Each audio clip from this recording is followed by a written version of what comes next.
Hello everyone, we are Art of War. And we believe in creating a community where people can talk about, learn, and improve their skills at Warhammer 40K. Our channel has live stream competitive matches of 40K, played by the best players in the world. And we focus on teaching you how to get better at Warhammer, while also emphasizing sportsmanship and engagement with our audience.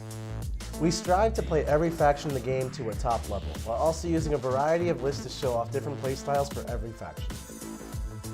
We also offer a variety of other videos such as codex reviews, faction rankings, tactics videos. When you join our channel, you become part of our community, where we emphasize learning and positive conversation about competitive 40K. You get early access to our videos, sub badges, emotes, as well as rewatch those hangout and hobby sessions. Joining our community is a great way for you to show your support for us, so we can keep making awesome videos for you and continuously expand the bounds of competitive 40K.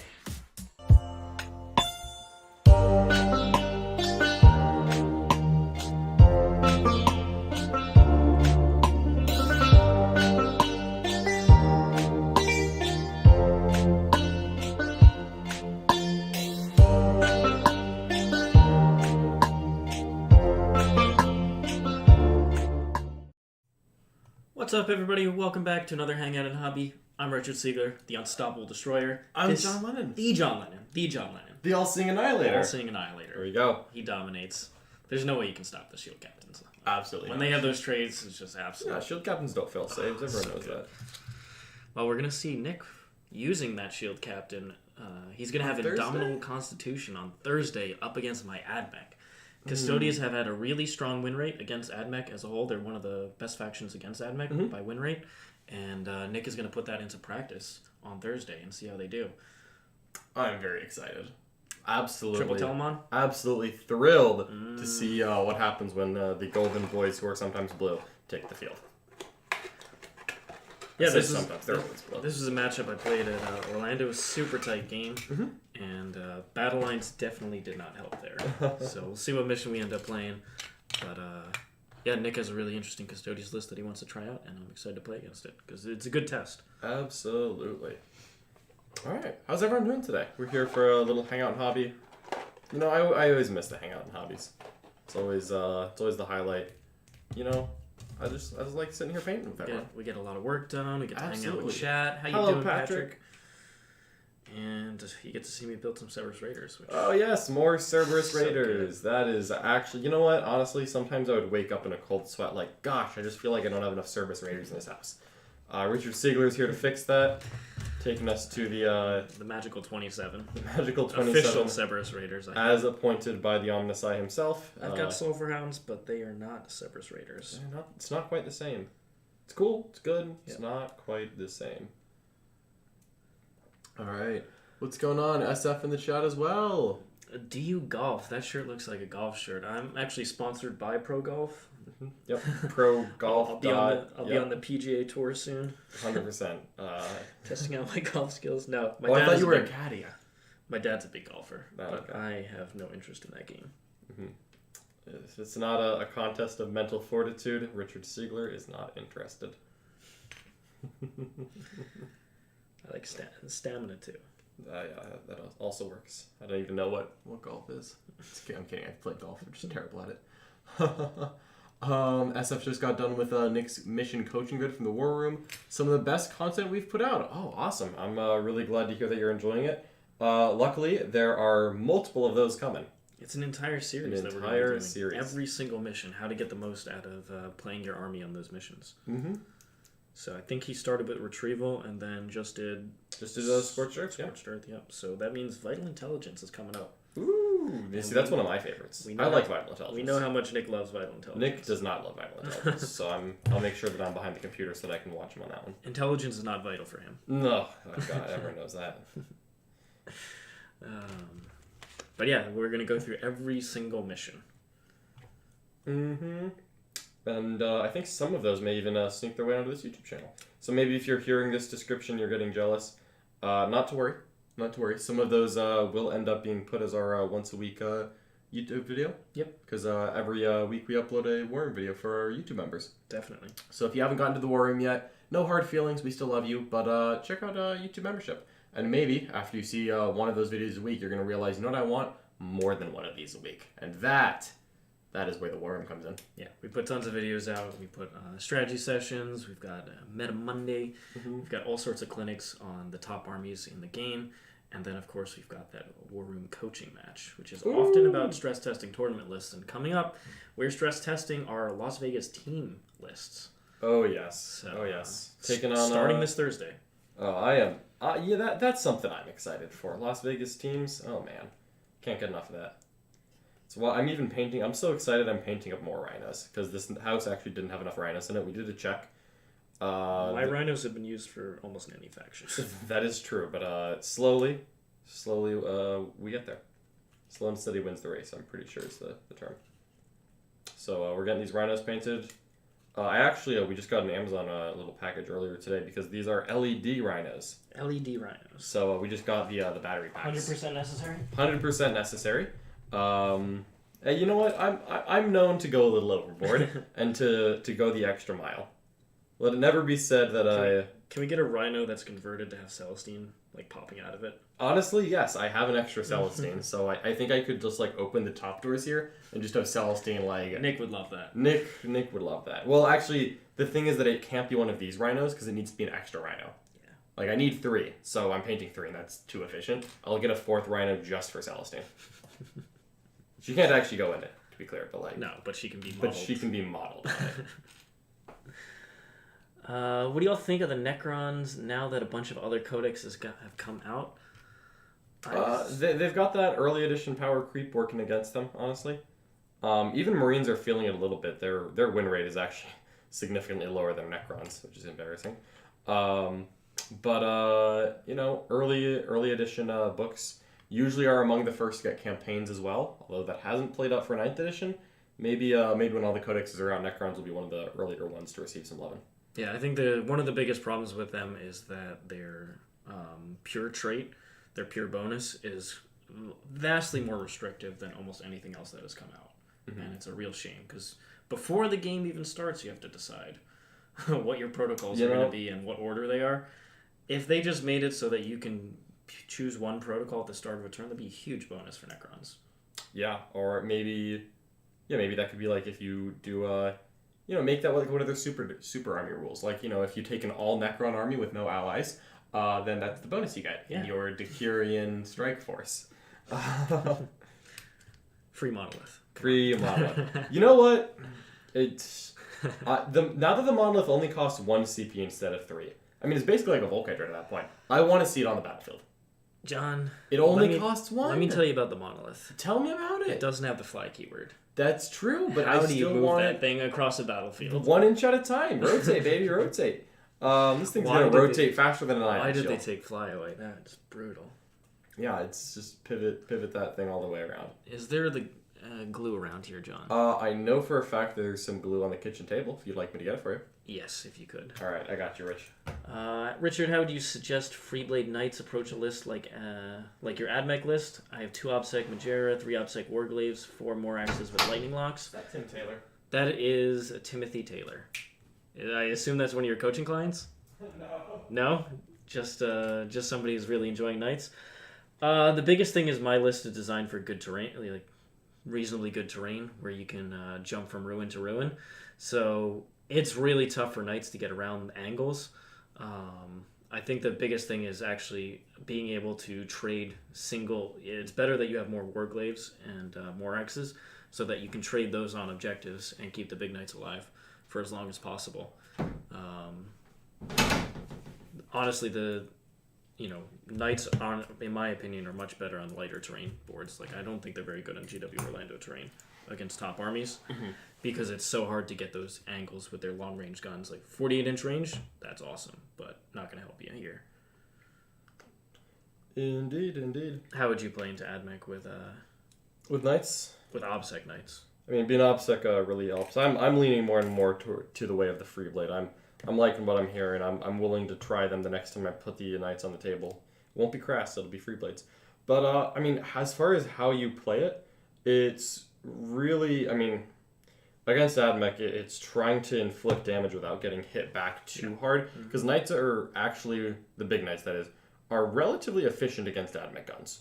Like, no one wants to be shot by Ad Mech, but Knights do not lose the 800 points to a couple of ranger units that everyone else is losing. You know, they may get one knight down, but more than that is a really optimistic shooting phase. So I think you have to take advantage of that and try to force angles and inflict some damage in combat, or I'm sorry, in range, because you don't want the game to devolve just into close combat, especially against these faster, more melee-oriented Ad Mech builds, similar to what Richard was running. Yeah, it's... Knights... OBSEC on Knights is a big deal because it actually forces them to trade the OBSEC bodies. Exactly. It means that you don't just send in Ruststalkers to go after a Knight. Because Ruststalkers might kill a Knight.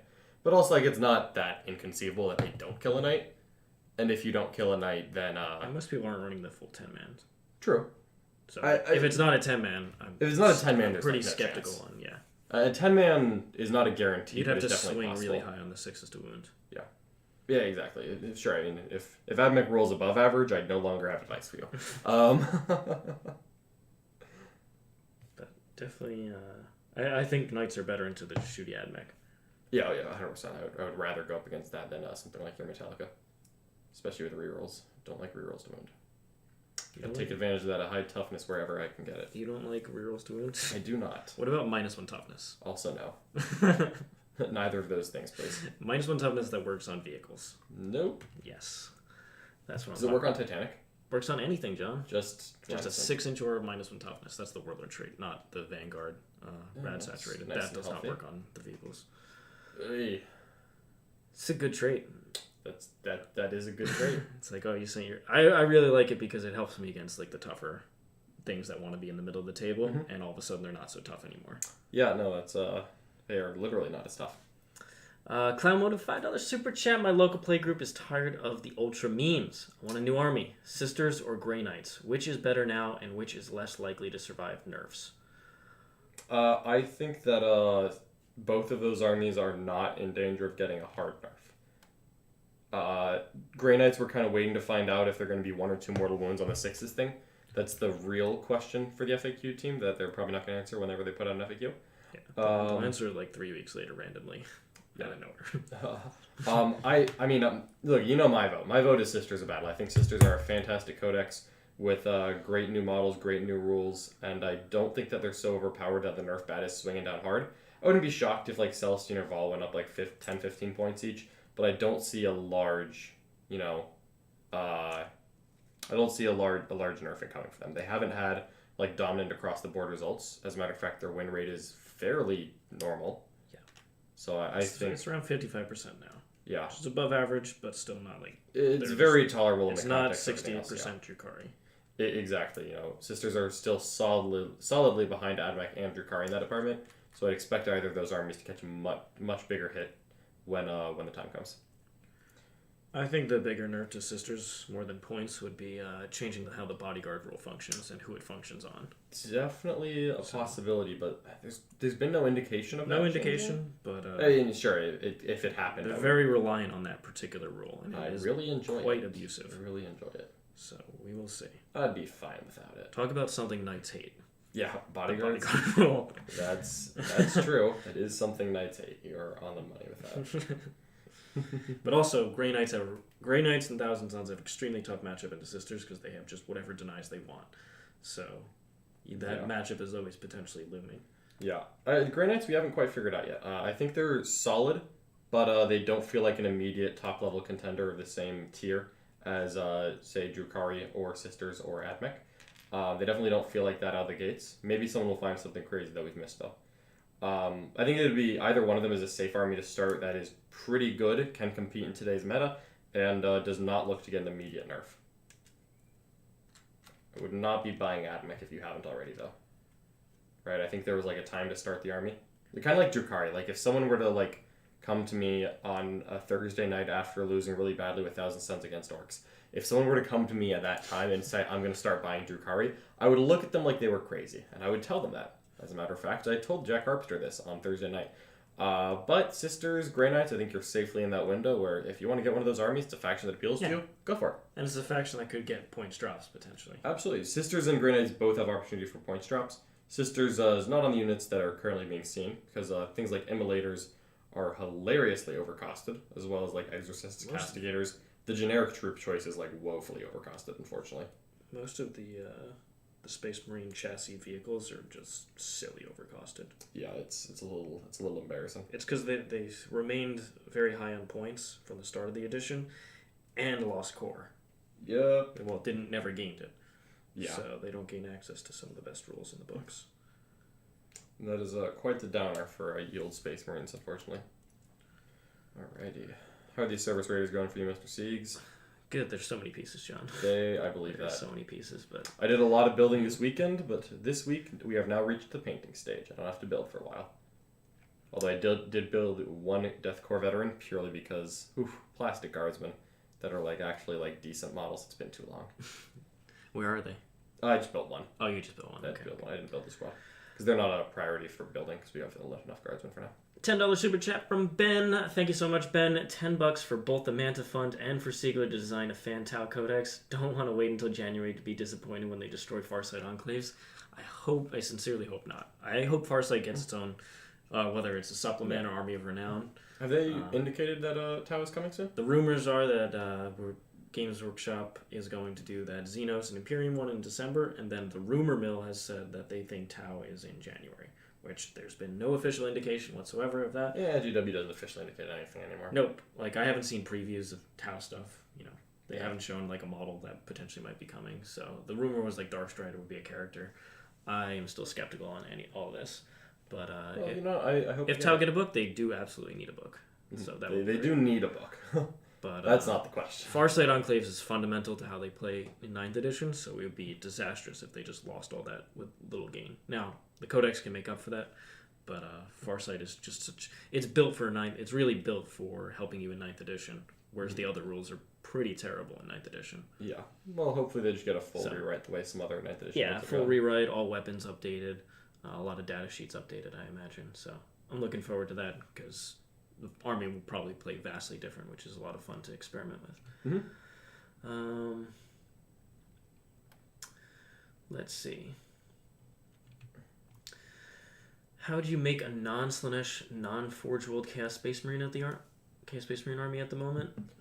Oh, wow! What a choice of words you have strung together there. So was it non-Slanesh? Non-Slanesh, non-Forge World. Oh, wow. Those are, unfortunately, the directly two best builds for Chaos Space Marine right now, which is Emperor's Children and Iron Warriors. Maybe, honest to God... Forge World Chaos Space Marine, so not Decimators and stuff. Yes. I think you can still run Iron Warriors with, Mauler. Yeah, but Decimators are when you use them. Damn it. Yeah. You don't need Decimators. Triple Lord of Skulls. 100%. Because I'm assuming that this is Chaos Space Marines, not Death Guard Thousand Suns. Yeah. Wow. Slanesh is by far the best because you get the double shoot, which really stacks with vets in any legion. Slanesh is the best. Yeah. Or you do Khorne so that you can abuse the skull or whatever the every six to the Crimson Crown on demon engines, which works really well on Iron Warriors because they get splitting sixes. I'm gonna be honest. That is not a combination that I would go for. Slanesh and Forge World are literally the two best things Chaos Marines have right now. So that's a tough one. I say you go Lord of Skulls. What Iron Warriors Lord of Skulls. Lord of Skulls. So you can still do the Crimson Crown and the Master of Possession. I mean, yeah. you gotta get something. You gotta get something yeah, there is of course classic the World Eaters that Mark Perry is so fond of, but with only one wound each, sometimes that army just doesn't quite have the legs. Sometimes. Definitely had the legs to beat Nick's Imperial Fists, though. But other than that, sometimes it doesn't have the legs. Yeah. I don't know. Chaos is not in the best spot when it comes to the regular Chaos Space Marines. Yeah. But even our armies like Death Guard, they're still kind of sitting around the same win rate. Yeah. They're not doing spectacular or anything. Mm-hmm. Lack of speed really hurts in this edition. 100%. 100% agree. How do you feel about Thousand Suns? I feel like they're a little too slow. Some people have done well with them. I think I saw on Goonhammer's Competitive Innovations article that there were some Thousand Suns that were sneaking into the top fours. So I'm excited to see what that ends up looking like. They have a lot of individual things that I think are really good. I'm not sure what that cohesively looks like as an army yet. Like, I think Thousand Suns spawn are very good for the points, but they're fragile and they're not that fast. They're just a good meat unit. But then you don't want to use too many at once because you really want to give them like a 4-pin roll, and if they don't have that, they die to anything. So I'm a little nervous about Thousand Suns. I'm not sure what the army cohesively looks like on the table because just having characters isn't a good game plan. Yeah, characters that and do just models. mortal wound output is also not. It's not foolproof. So I'm a little lukewarm on Thousand Suns right now. I don't think that they're gonna take the meta over. I'm not really changing my lists much to account for them either. Do you consider your veteran cohort list to be essentially totally not Dark Eldar? And what are your thoughts on Grey Knights? For my list, no, it's Dark Eldar is very transport oriented, which is different from how my army plays. Yeah. I also have typically larger units that are a bit more. I don't have as cheap units as Drukhari, and the cheap units don't hit as hard as them. So, 5 Rangers, yeah, they're cheaper, but they're the same cost as a unit of Witches, and they're a bit cheaper than a unit of Incubi, which hit obscenely hard. So Drukhari still hits harder for how cheap all their units are. They have more units than you. They have more transports. The difference is that I have a lot more defensive tricks than Drukhari, and stratagems that are really good at move blocking. So like the Cerberus Raider strat is fundamental to beating any of the top armies. Yes, it is. Oh, how I miss Vect. Old Vect. Bring it back. I'm gonna start allying in Genius Circle just for that stupid stuff. Like, screw you, I'm vecting this. Do you think they keep that? No. No? No, I don't. I don't know when Genius Circle they're getting an update. I'm really hoping that they're the Xenos Codex coming at the end of the month, or at the end of the year, because I think Genius Circle is the most in need of the factions. I wish Sawtech was actually good, because Xandric has the once per game, no, you don't get to do Oh, that's true. They did keep that in mind. You know what? Maybe they do keep it then. I thought that they would just remove the mechanic because I don't think it's very fun for some players. Yeah, it's like, you wanted to do a cool thing? No. Yeah, it's a little bit of a no fun scenario.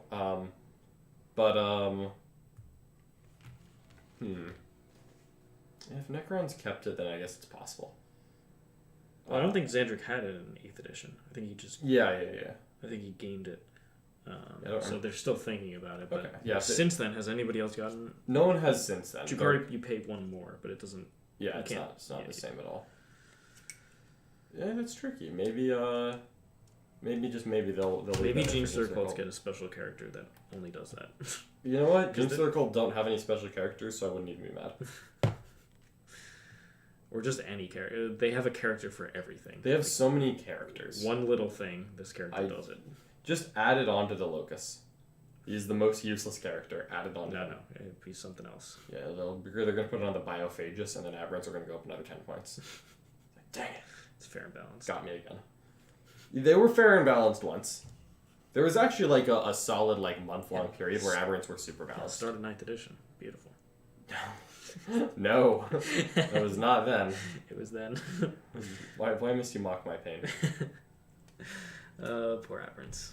Poor Aberrants. How we don't miss you. I miss them. And then what I think of Grey Knights, I think that they have a really hard matchup in the Sisters, which would make me hesitant to play them at a tournament.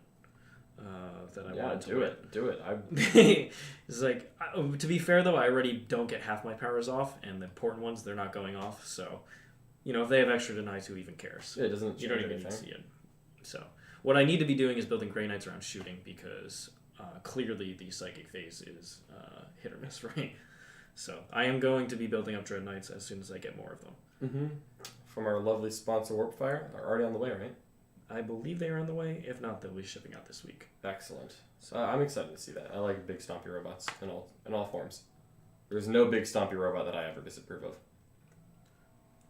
And they shoot reasonably hard. The problem is the actual damage upgrade they should have gotten became a psychic power. So. Which is what, the +1 damage spell? Yeah, +1 damage. Because it works on their guns too, right? Pyrrhic amplification, yeah. That's not bad. It's good, but it needs a 7, and boy, did John see how that's not guaranteed. 7s are never guaranteed. 3d6 and a reroll. I've been there. I really have. That's why John took the... who's the GSC character who helps you get there, the Clown Movus? Yeah, the Clan was. That's why I stack every possible plus. Like, I don't mess around with that. If I need something to happen, I'm like, all right, we're going to make a +3 rerollable and then roll an extra d6. Like Johnny's spending 5 CP to make this charge. I'm like, well, I'm spending 5 CP not to fail it. Any essentials for Deathwatch or Black Templars? Dreads? Redemptor Dreadnoughts. Redemptor Probably frickin' Contemptor Dreadnoughts with Volkite as well. Never a bad thing. Black Templars have really good Assault Terminators. Mm-hmm. They also do Eradicators, one of the best in the Marine factions. Because Devout Push helps with their mobility. Yeah, 100%. Devout Push helps everything. Yeah, so pretty much if you check out the core of the Deathwatch list that Jack and John pioneered, all those units are just the best that Deathwatch has. Yeah, Deathwatch are a very strong chapter right now, too. They're so good into Xenos. You get basically free 15 points on a secondary. That's what I like to have. That's a great way to start a game. It's a great way to start a game. That's what you get for being a Xenos. Should have thought of that. Alright, let's see. Freebooters or Blood Axes for the 50% buggy list? Ooh. Good question. They're both good. I actually vote freebooters. Everyone around here has been on Team Blood Axe or Death Skulls, and I think it's freebooters. We've seen some people have success with those lists. I think it's freebooters. Do you run the Dagger Jets in that case to get the easier +1 to hit off? I think the Squig Buggies are the best for +1 to hit because they're already +1 to hit. So that you do them first to just try to pick up a kill. Yeah. And then if you do, just everything just hits on 4s. That's what I meant. That's what bring them to help. I do like Daka Jets. I've seen people go like 4 flyers. I think that's unnecessary. I don't think you need 4. But like 2 kind of works. And then like a little Death Skulls attachment. How many Squig Buggies, John? I'm still on board with 3. I think 3 is fine. 3? 9. 9, 3, 3, 9, 4. 4 is not a bad number. 3 is feels pretty good. 9 is difficult to justify. That's financially. Although 90 points each, they're never a bad value. It's like a list is never made worse if you just have an extra, multiple of 90 points left. And you're like, let me just add a Squig Buggy or 2. Like, you're not making your army worse. But I just like the diversity that can come from having other units. Just because like Squig Buggies are very bad into a few very specific things, like Death Guard Terminators, or Dreadnoughts, which I've seen those at least twice. Or Custodes. Or Custodes Dreadnoughts is even worse somehow. -1 to strength is brutal. Boy. Yeah, that's really not what you want. So. But if your meta doesn't have those matchups, then you don't have to care. Buggy time. We've got a $5 super chat from Mr. Tim Penny, or Tom Pony, as we love to call him. Mm-hmm. And he says, hello, friends. What's up, Tim? Hope you're doing well, Tim. I heard you were not able to make the podcast episode this week, so I hope you are doing well. Absolutely. Well, hopefully he's taking a nice day off, getting a little hobby done, hanging out with us here. Then he'll be all better before you know it. Is Tim still working on Sisters? Or? But Tim's always working on Sisters. What are you talking about? He used to be working on Tau. That was before everyone grows up. Okay. That was when Tim was one of my favorite sons. Everyone grows up. Maturity is a side effect of. He's gone for the easy way out. Get so out of disappointing. Here. You're building Ad Mech. I had Ad Mech. Yeah, but you're not playing Tau. I did play Tau at ACO. I get that. You play one tournament with GSC. It's coming. It's coming. See it. Super Major. I will not do that. Nope. Come on. Nope. No, I'm good. Thank you very much. How to play Grey Knights into Drukhari? I haven't played the matchup yet. Playing into Drukhari is just difficult. That's true. By almost every faction. So I imagine that you need to lean heavier into shooting, so that you can kill the transports from distance, and then be able to use the mobility tricks like the teleport move and normal reserves as well as gate to get around and finish things off on angles. It's probably what you're going to need to do against Drukhari. Yeah, I think that's accurate. Melee is probably going to struggle into them. Usually does. Unless they put all their raiders next to each other, and then who would do then a unit with words of power could actually have several words with those raiders. Several powerful words will be sent to those raiders. Powerful words. Okay. Words of power is really strong, but if they nerf it, I think you go more towards the shooting. Yeah, I can see it. I just hate having the chaplain. He's so inconsistent. Oh, I love chaplains. I love chaplains. What but about not Empress Spears green. chaplains that re-roll a chat? Black Templar chaplains, amazing. Oh, Blood that's Angel also chaplain, good. good. Yeah. It's just Blood Angel the chaplain. Grey Knight chaplain is not the best. Alas, I would agree. One day he'll get there. Even if he just knew a second one, if we give him some flex, because then he could take the +1 to cast aura. Oh, he only knows one now? He only knows Didn't one. they used Well, to he know- he knows the full rerolls to hit. Yeah, aura, yeah. But Didn't they used to know 2 cast 1? yes, Now they know 1 cast 1. yes, they somehow got worse. Dangerous. And they got the auto pass, but it is still 2 CP for them? It's 2 CP, and he can't attempt to cast it and then use the strat. Yeah. So How did Thousand Suns get you can attempt to cast, and if it fails, 1 CP passes? Thousand Suns got everything Grey Knight should have had. Honestly, it's if you absurd. if you like wombo combo Grey Knights and Thousand Suns, you'd have like a really good book. a really strong book. Yeah. It's funny how that worked out. Yeah, I feel like that was a little unfortunate. They were done at the same time because they were, I guess, based on what they wrote, very hesitant about repeating types of rules. Mm-hmm. So I think Grey Knights have better data sheets, though, in my opinion. I think I'd agree with that. I think the data sheet is probably the biggest problem for Thousand Suns. Whereas Thousand Suns have a much more consistent and powerful psychic phase. But the no data sheets. The data sheets are not the best. What do you got? Spawn Halberds. Okay. This is going to be a rough one. Nah, they got the Terminators. Terminators are actually not bad. They're definitely not bad. They're not bad. They do move 5 inches. Yes. And yep, they do move 5 inches. 5 up minimal. There's also a lot of really cheap units that just trade super efficiently, so that's also not great. But they are one of the better data sheets in that book, For sure. in my opinion. What about Veterans plus Mars with chickens? How do Knights feel about that? The more chickens, the less happy Knights are. If you run a ton of chickens in Mars, you are going to do damage to Knights. Yep, that's 100% fair. Because Knights cannot see over obscuring terrain, but those Iron Striders can against the big Knights. Knights are kind of relying on meta immunity right now, where in a Sisters Drukhari meta, Ad Mech players are not really wanting to take a bunch of last chickens. They're terrible against Sisters. I'd try it. Like Yeah, I went down to 4 and I was still like, this is way too many. Yeah. Then I went to 0 and I was like, this is the perfect number. And that's hard because like if Knights ever get too popular, then the last chickens will come back. So I think right now Knights want to be where they are, where they're a fringe army, and I think that's where they're best. Because whenever Knights get too popular, people just start kidding for Knights. But you know, Richard can go to a tournament, not play against any Imperial Knights, and that's not a surprise. Now, he might play 1 Imperial Knight, you know, it could happen. But it's certainly not something that he's expecting to play every weekend he goes out. Yeah. But it's specifically why I've built in some extra tools in my version. Luckily, the veteran cohort has +1 to wounds. Metallica has a way to get +1 to wounds, in shooting that is. And then I get the full rerolls potential if the Knights get close. Yep. And The -1 toughness is toughness. the big thing, because wounding on 5s versus 6s is annoying, and I would rather you not. But the 4s versus 5s is when things get real ugly. Yep. That's the point that I no longer want. Yes.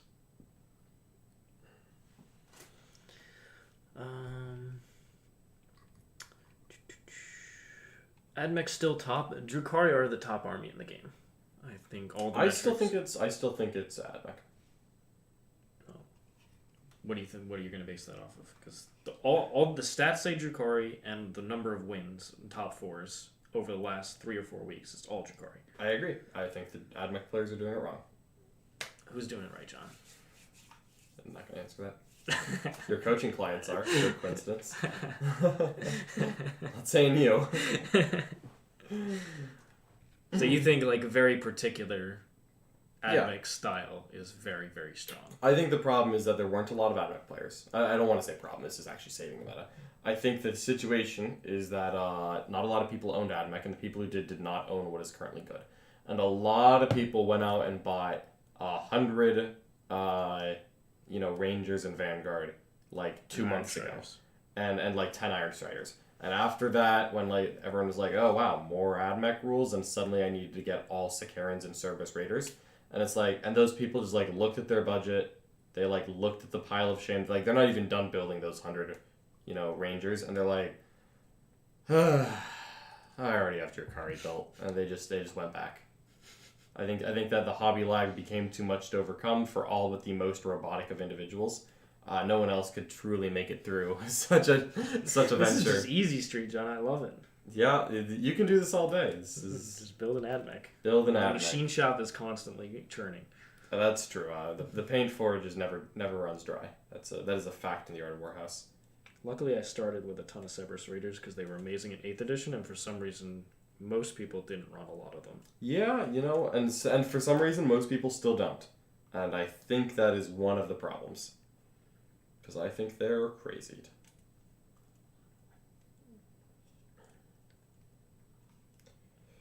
Ooh. All right, let me give you a question. So, Right, let on me. you're saying that Ad Mech are at the top, even though none of the numbers reflect it. You know, top army in the game. Yes. The particular. If builds. we were doing our tier ranking right now, I would put Drukhari as S and Ad Mech as S+. But a very particular Ad Mech build. I think Ad Mech across the board are the best army in the game. And I think that when you take that specific build, you are definitely the best in the game because it does so well into Drukhari. Like that's the big thing. I think no one's arguing that there's anyone else in the top 2, right? I think we all agree on who the top 2 are. But if one of those 2 factions has a build that I think is great into the other army's best build, I feel like that's the best one. How would you compare this to 8th edition when I was running my Tau list? And basically only Brian and I, running very particular Tau builds, had success with it. See, I don't think it's the same because other people are winning with Ad Mech. Okay. I wasn't happy about your Tau at the time, but at no point was I going out there and Because saying Nick would that- basically say the same thing. He would equivocate Ad Mech now to that Tau build. He equivocates that to White Scars, like at the end of at the early 9th before the Codex. We bad touched But that Nick was several only times. me. Like that's one person. One person does not a trend make, but other people are winning with Ad Mech right now. Not many though. Not. What do you mean not many? Not many. Like look at the top 4s. I can pull up the meta Mondays Alright. from the past For 4 the weeks. past 2 weeks, I think 4 is a stretch. For the past 2 weeks, there have only been a few Ad Mech wins. Tons of Drukhari wins. Tons of Drukhari are great. Like I'm not dissing Drukhari. I think Drukhari are just a lot more accessible. I think a lot more people had access to Drukhari and have access to them now. That doesn't make Ad Mech any worse, in my opinion. I still think it's Drukhari. I think Drukhari are extremely strong on denser terrain. Mm-hmm. And Then how come Drukhari are never beating your Ad Mech? because I'm just outplaying people. Okay, equal skill. I think if I haven't played. I think if I I haven't took- played Nick's Drukhari with the Metallica build. I think if I sat down, got my reps back in with Drukhari, and then played your Ad Mech, I think you'd steamroll me. Would you be nervous about that? Like, I mean, it's there's always there's the nervous of you respect me as a player, but like matchup to matchup. I still think it's quite even. Like I can't slip up in the game. Oh man, It's not as easy as you think. You should try the build. Like I played it. I know it's not easy. Disagreements. You think I just show up on the table and walk over people? That is not what I said. I have to make better decisions throughout the game. I know what goes into running that thing. I know there's a reason there's not that many people playing it. Mm-hmm. There's also a reason I'm not telling everyone, yeah, just go pick this up, it's easy. Trust me, I would have said that if I thought that was true. I want to get that stuff nerfed as fast as possible. Alright, let's see. Who is on our Las Vegas team tournament? So, obviously... Two of them are right in front of you. Nice and easy, and I'm painting rhinos for a reason. Because it's obviously because Richard's using the Grey Knight rhinos during the event. Yes. It's myself, Richard Seaver, Jack Harpster, Yes. Jack Attack, Nick Nanavity, and who's that last guy? Bradley Chester. Right. I always forget about The old Brad. man Chester. Old man Brad is coming in to teach us a thing or two about team tournaments. Brad actually invented the team tournament. He invented 40K. He did. Back in 1985, Brad Chester rolled in on like a Flintstone car with like stone wheels and was like, "We roll dice as team," and that's actually how Team 40K got invented. No, it's a super fun group there. I am impossibly excited for Las Vegas teams. Like it's gonna be the best. Do we know how many teams are signed up? I'm pretty sure it's like 80. Like it's like a good number is my understanding.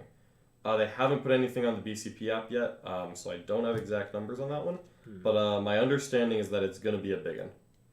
And I'm incredibly excited to see that many 40K teams in the same place. I'm really excited to play them, get those games in.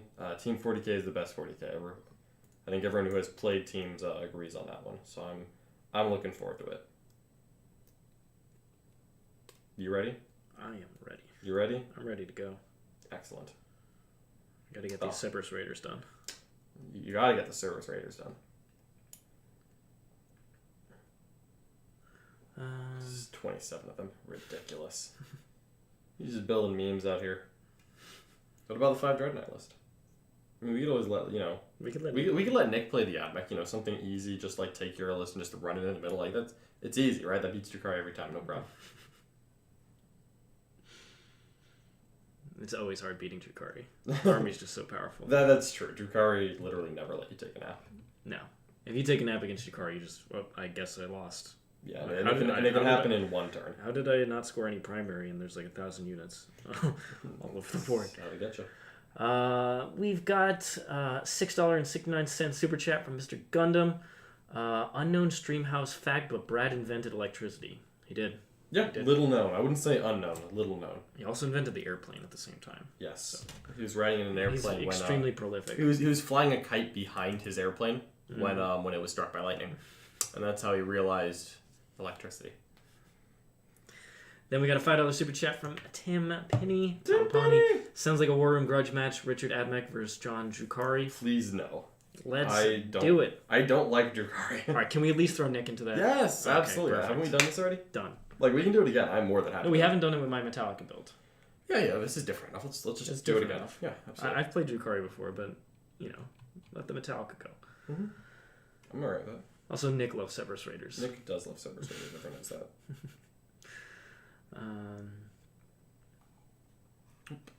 How does Drukhari beat Ad Mech nowadays? They just have more units. They can just get into the middle of the board with a bunch of raiders, and it's not easy to deal with. It's not easy to deal with. It's also hard to contest their primary if you don't have speed elements built in. Like, if you just plan around shooting with Ad Mech, your opponent gets 90-something points, and whoops, they deny primary for a turn or two, and you lost. Yeah.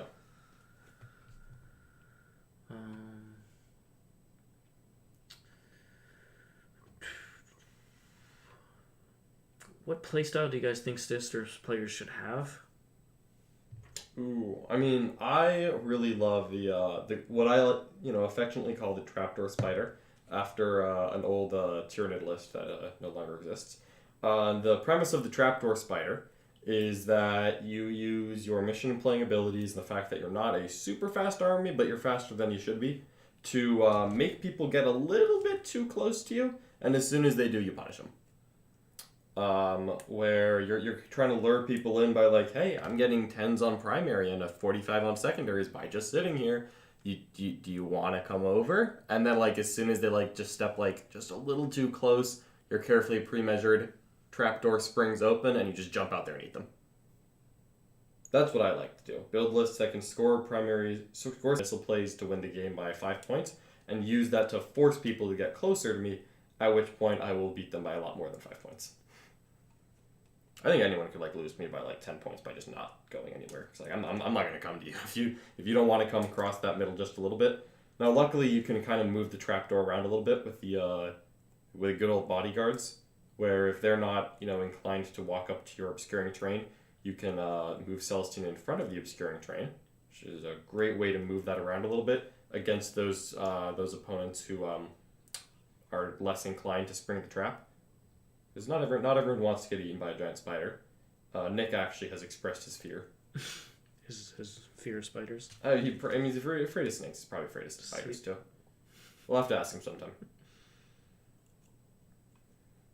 It's like a spider the size of Morvenn Ball just coming to eat Nick. Is he more afraid of snakes or Brian? Brian. 100%.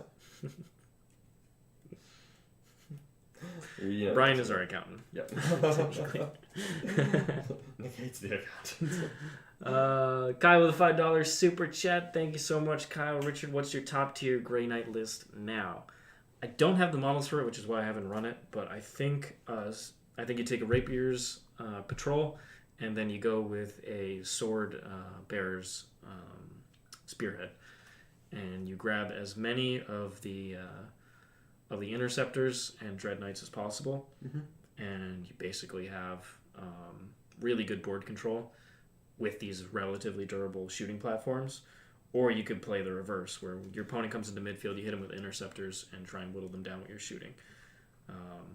I think those are some of the most efficient units out there. I also want to try purifiers, but Purifiers are good. I don't have enough bodies for the purifiers yet because I prioritize interceptors.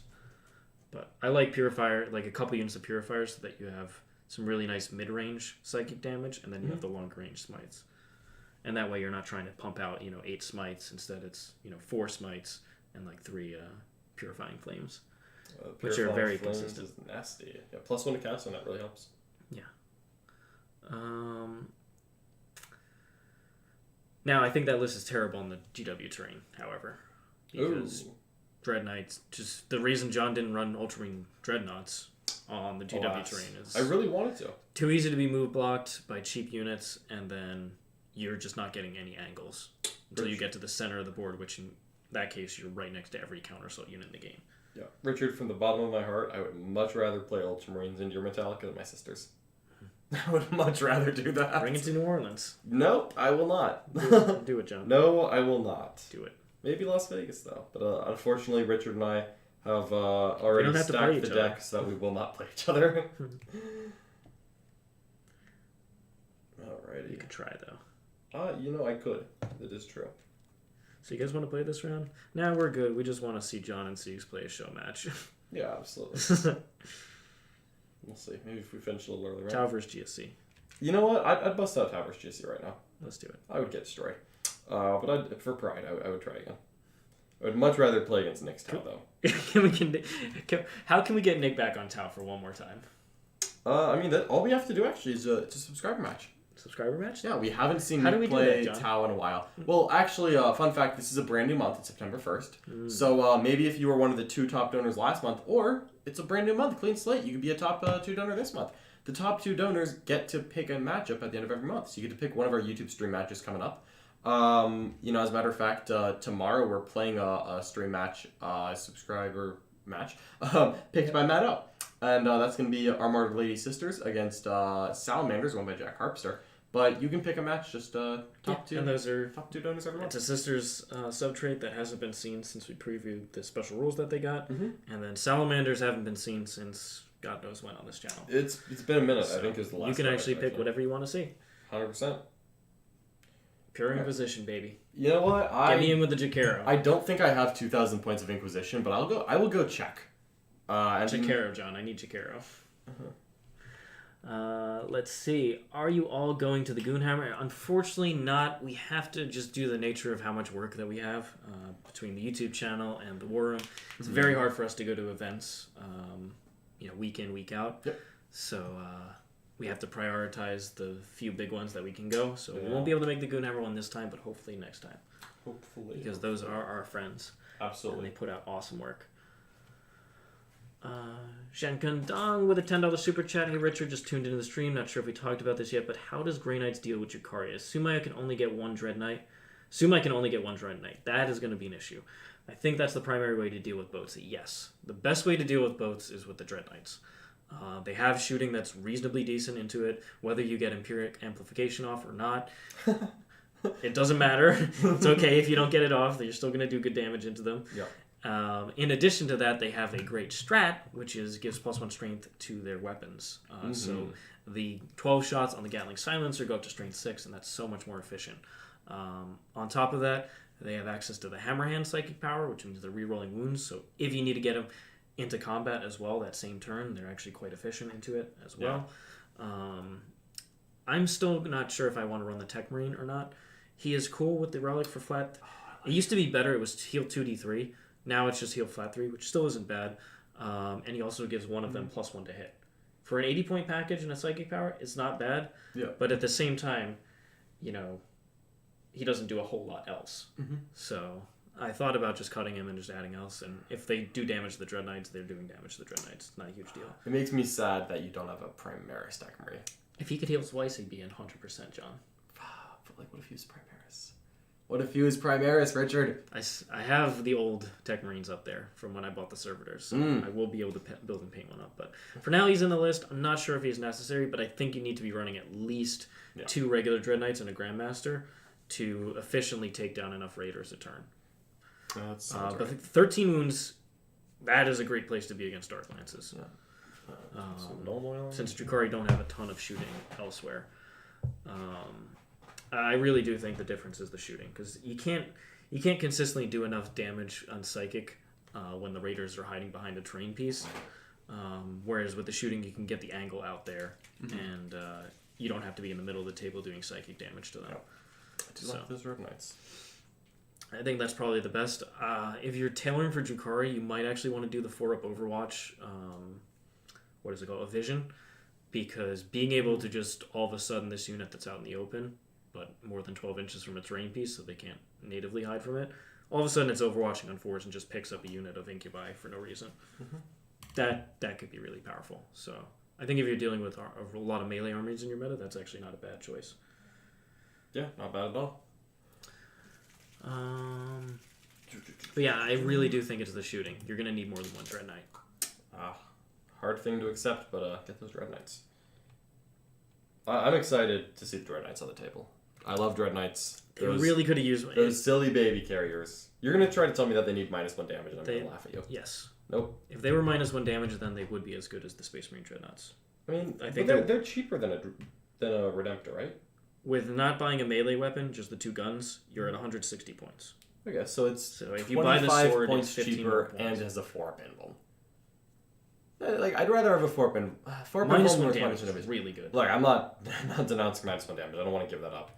But it's different without being worse, I think. I don't think the shooting is as strong either. If they still had the old psychic shooting tide and it affected the Dread Knight weapons, then sure, they would actually be really good. But I think they're just missing one thing. They either needed their damage, they needed the heavy side cannon and the Gatling silencer to have the extra damage profile built in, or they needed to have that extra layer of defense, I think. And they could have been slightly more expensive if they added the -1 damage, but I just think it's a little tough. Or a couple extra wounds. Like put 2 more wounds on there, make it random 15 wounds. 15? Yeah. 15. But no -1 damage, I think that'd be fine. Same thing they should do with Tyranids. Just give them a boatload of wounds. The Tyranids should just be 16. Don't give them -1 damage, just give them a bunch of wounds. Yeah, just make every single monster 16 wounds. Done. Every single one. Carnifex, 16 wounds. Tyrannifex, 16 wounds. Demon 16 wounds, not 18. Please. Okay. Yeah, 16 wounds. Yeah. Barbed Heraldol, 16 wounds. Why not? I see you. What? I'm surprised you didn't go for the cheeky 17 wounds. Yeah, I kept it in. I didn't want to make it too obvious. It's just 17 wounds. 17 please. is like disrespectful. It's like, okay. We got $11 super chat from Gundam. Thank you so much, Gundam. My only 2 requests for my Custodians versus T-Suns viewer matches are that T-Suns run Terminators and Magnus. Okay, so whoever did you want a person to run the 1,000 Suns, and then the match title is Magnus did nothing wrong. He's gonna do plenty wrong when the Custodians come to town. That's true. Telemons do not have any appreciation for the shenanigans of 1,000 Suns. For Magnus, yeah. Nor Magnus. But thanks so much for the super chat, Gundam. We will get that into action and play that stream match this month. Yep, right away. Which I'm excited for. Custodians versus Chaos, and that sounds like a good old classic Siegs versus Neck, in my opinion. I'm down for it. Yeah? You'd play some Custodians? Custodians are a lot of fun. But we could also get Jack back on the 1,000 Suns. Jack back on the 1,000 Suns? Nick is playing Custodians this week, so maybe he'll be excited enough to play them again. Ooh.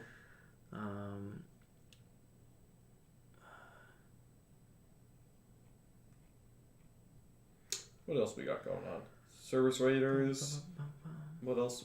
So, like, Grey Knights and Ad Mech, that's most of what you're working on right now, right? Alright. El Kukui is saying he's thinking of taking chickens to the Vegas team event as knights seem popular at team tournament setting.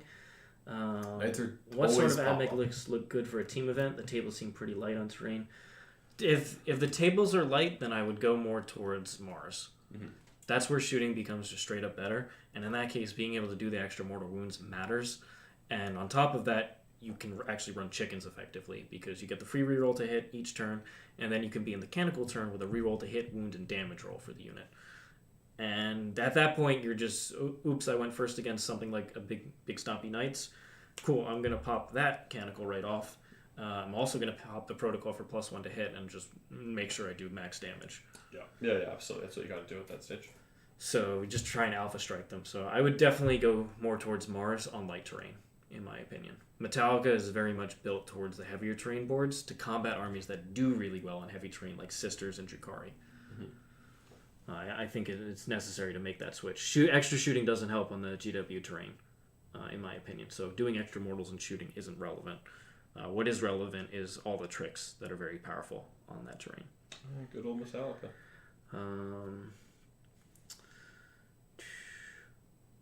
Don't see how my chats haven't been seen. No, I saw them, El Kukui. Don't worry, I got you. I think Drukhari are just easier to collect, play, and paint. Drukhari have better playing into most other factions compared to Ad Mech.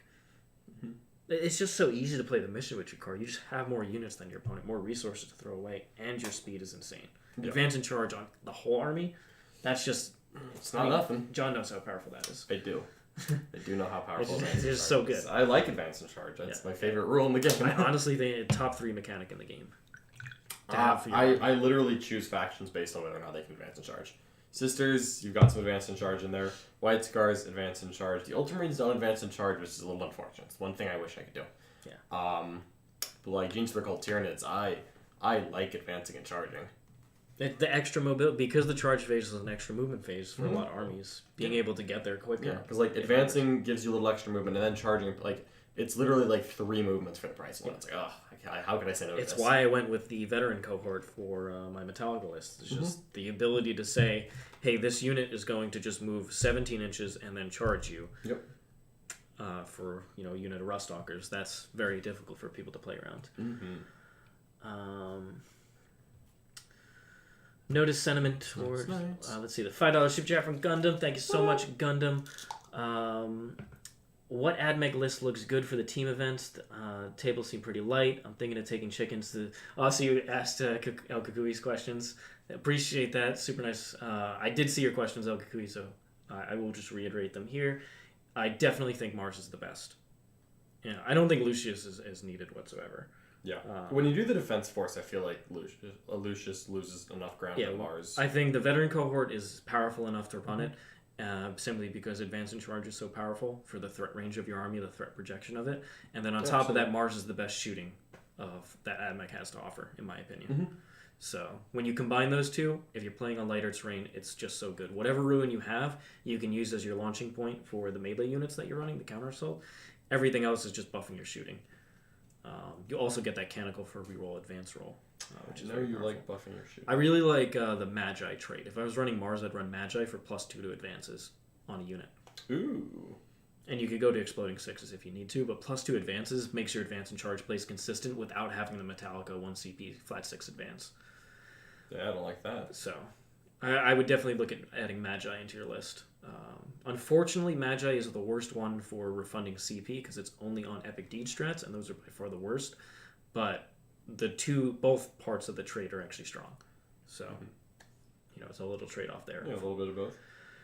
$5 ship chat from Gundam. I would want the best Thousand Sons player in the stream house versus the GOAT Siegs. Thank you, Gundam. I am going to bring those Custodies and punish the Thousand Sons. Magnus did so much wrong. All right.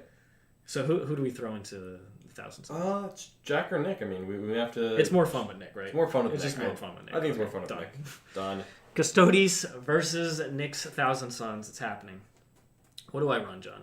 Do I just run the 5 Dreadnoughts? Look, I like Dreadnoughts. However, I think this is an example where, and I'm sure, Gundam won't mind, where I think you actually want a little bit of allies, just like 2 Manticores.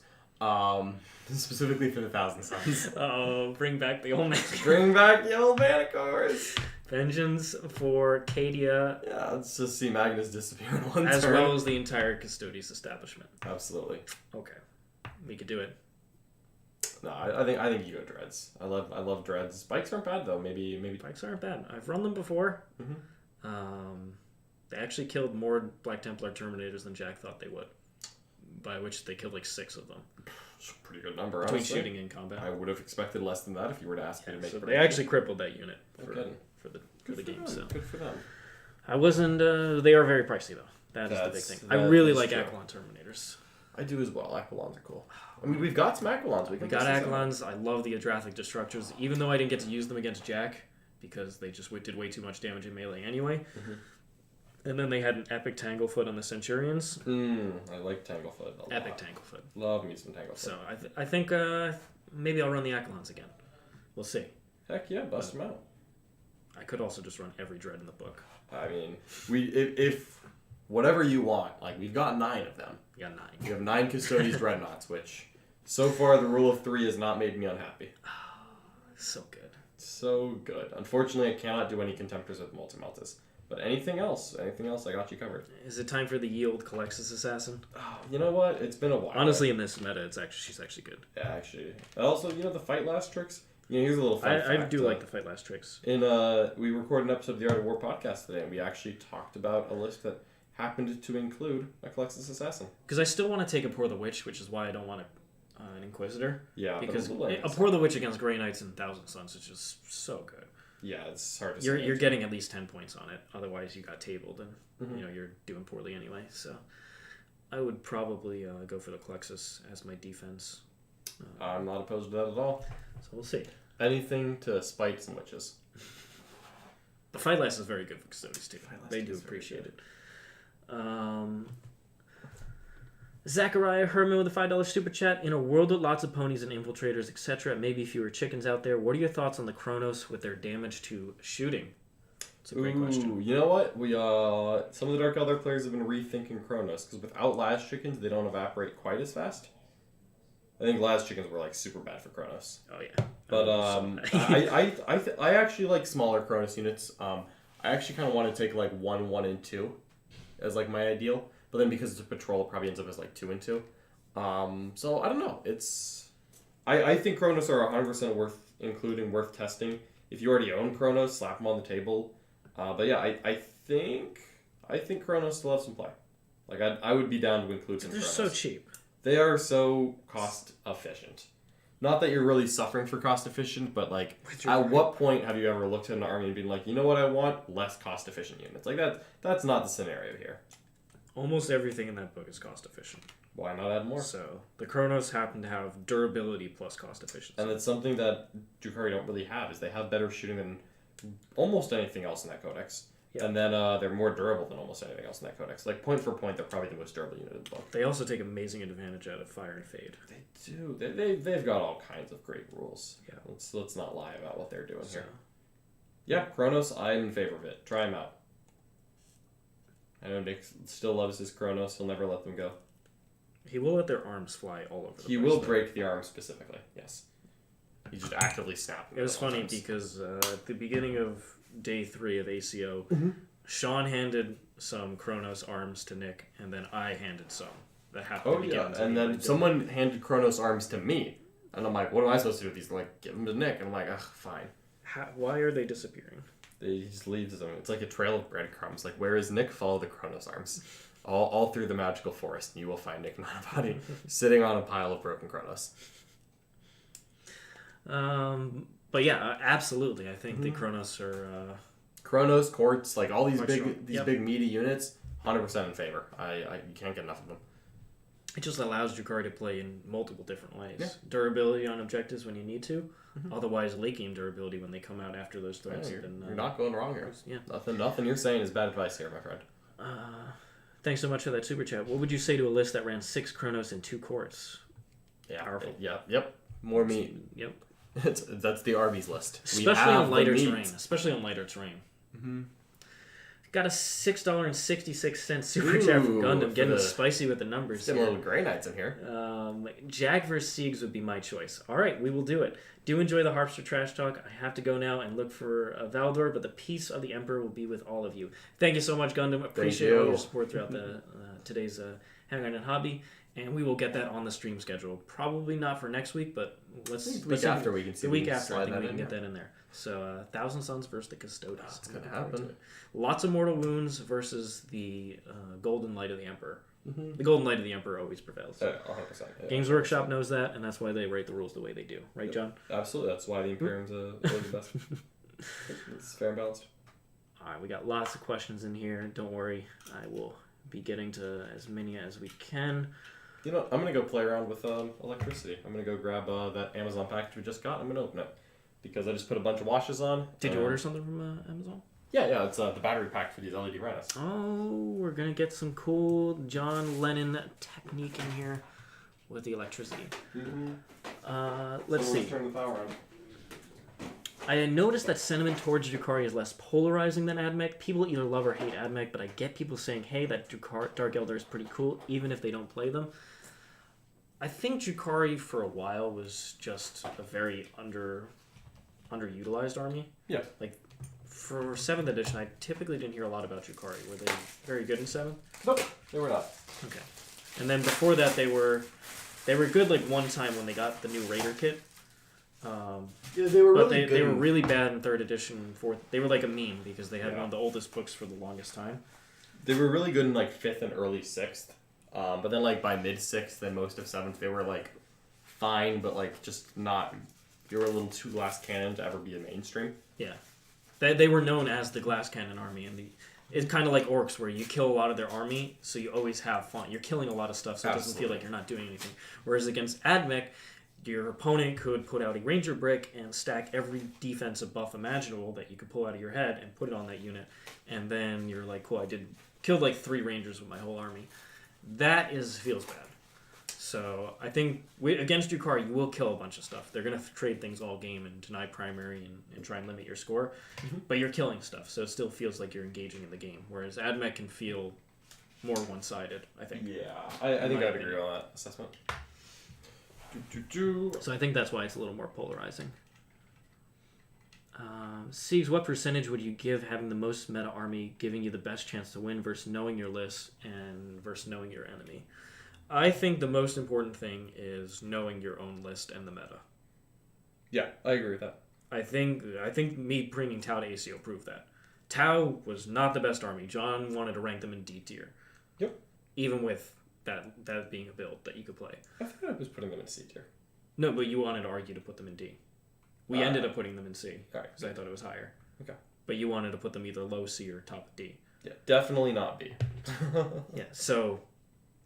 But I still took them to top 4 at ACO and beat like 5 Drukhari players. Oh yeah, you did great work with them. So how do you square that kind of knot? Well, it comes down to the fact that I knew everything there was to know about that Farsight build, had enough reps with it, and also knew the meta at the same time. And that helped me take that army a lot further than most people would be able to. Yep, well, definitely farther than many people predicted. Yeah, including a one Nick not body. No faith. No faith. Hashtag no faith. So I think that is by far the most important thing. If you are a master of your faction, like people like Sean Naden are known for it. Like he's been using Craftworld stuff, even though Craftworlds aren't in the best spot. And then like a while ago, won a tournament with the Avatar. You can only do that type of styling with knowing your faction inside and out, and knowing your local meta, like Sean does. Yep. Or even just the not even local, just the US meta. Or for instance, John going to a tournament with Knights and trying to win it. Knights are not the best faction in the game. No, they are not. However, John knows Knights very well. He knows the meta very well. He can take it farther than a lot more people would be able to. Mm-hmm. I'm gonna try. We're gonna have a Gene Circle term GT. We're gonna have a Knight GT. Like I'm gonna start getting in my favorite factions into some of these GT level events. Yeah. So being a master of your faction is often much better. Knowing your own rules inside and out. Mm-hmm. Especially for these complex 9th edition books that have come out. Oh my goodness, yeah. There's so many rules in them. There's like, for instance, the army that I played, I had the Codex rules, I had a Book of Rust rules for the Metallica, and then the Book of Fire rules for the Veteran cohort. That's a lot of stuff to be able to keep in the... Yeah, I think we should actually remove all those rules. So we should keep them because they're awesome. Yeah, we should remove them all. Just all gone. It's funny how Ad Mech got the best of both worlds in both campaign books. Yeah. Yeah, it's funny. So, can we get Ad Mech on Octarius so they can get another layer of rules? Let's get a Mars supplement, John. No. Come on. No. They're too good. Come on, Skitarii aren't good enough, right? Get out of here. I'm only running one brick now. Like that has to then be you need a Skitarii buff. not good. Give us another Skitarii cohort. Skitari Defense Court? Oh, wait for the Skitari Offense Court. Woo! That's where the Rustalkers really hit. Let's see. Only Ad Mech players seem to like Ad Mech. I think John likes Ad Mech. Like, I actually do. Like the aesthetic I do actually like Ad Mech. I'm going to be honest, the only reason I don't have an Ad Mech army is specifically because of Horus Heresy. Because I keep waiting to buy the army until they give rules to the 30k units. Oh, those 30k units like, are amazing. If those didn't exist, I would have had an Ad Mech army by now. If they had 40k rules, I would have an Ad Mech army by now. But because they exist and aren't legal, I've been waiting to buy into the army. And then, when Ad Mech were getting their new rules, Richard was already here with an army, ready to play it. So I was like, all right, there's no reason for me to invest in this right now. I'll let Sigro take the reins. And unfortunately, he took the reins of all 27 ponies and left me on the wrong side of the river. So we're gonna have to grow some wings and fly over there. There's so many ponies to marshal, John. No kidding. I'm sending out control edicts all over the place. Richard, when are you going to play Grey Knights in a big tournament? Probably not at the team tournament. It's possible, but unlikely because Ad Mech is just so good. After that, definitely a potential. Going to a couple more tournaments, like the New Orleans tournament, if it ends up happening. I will think about running Grey Knights there. I do need to get the list that I want to run built and painted. So the hobby lag has slowed me down a little bit. Hobby lag. But hopefully I'll get some good reps with the version of the list that I really like. And then get to decide. Which has a lower entry for newer players, Sisters or Ad Mech? Are we talking like dollars? Because I think it's Sisters.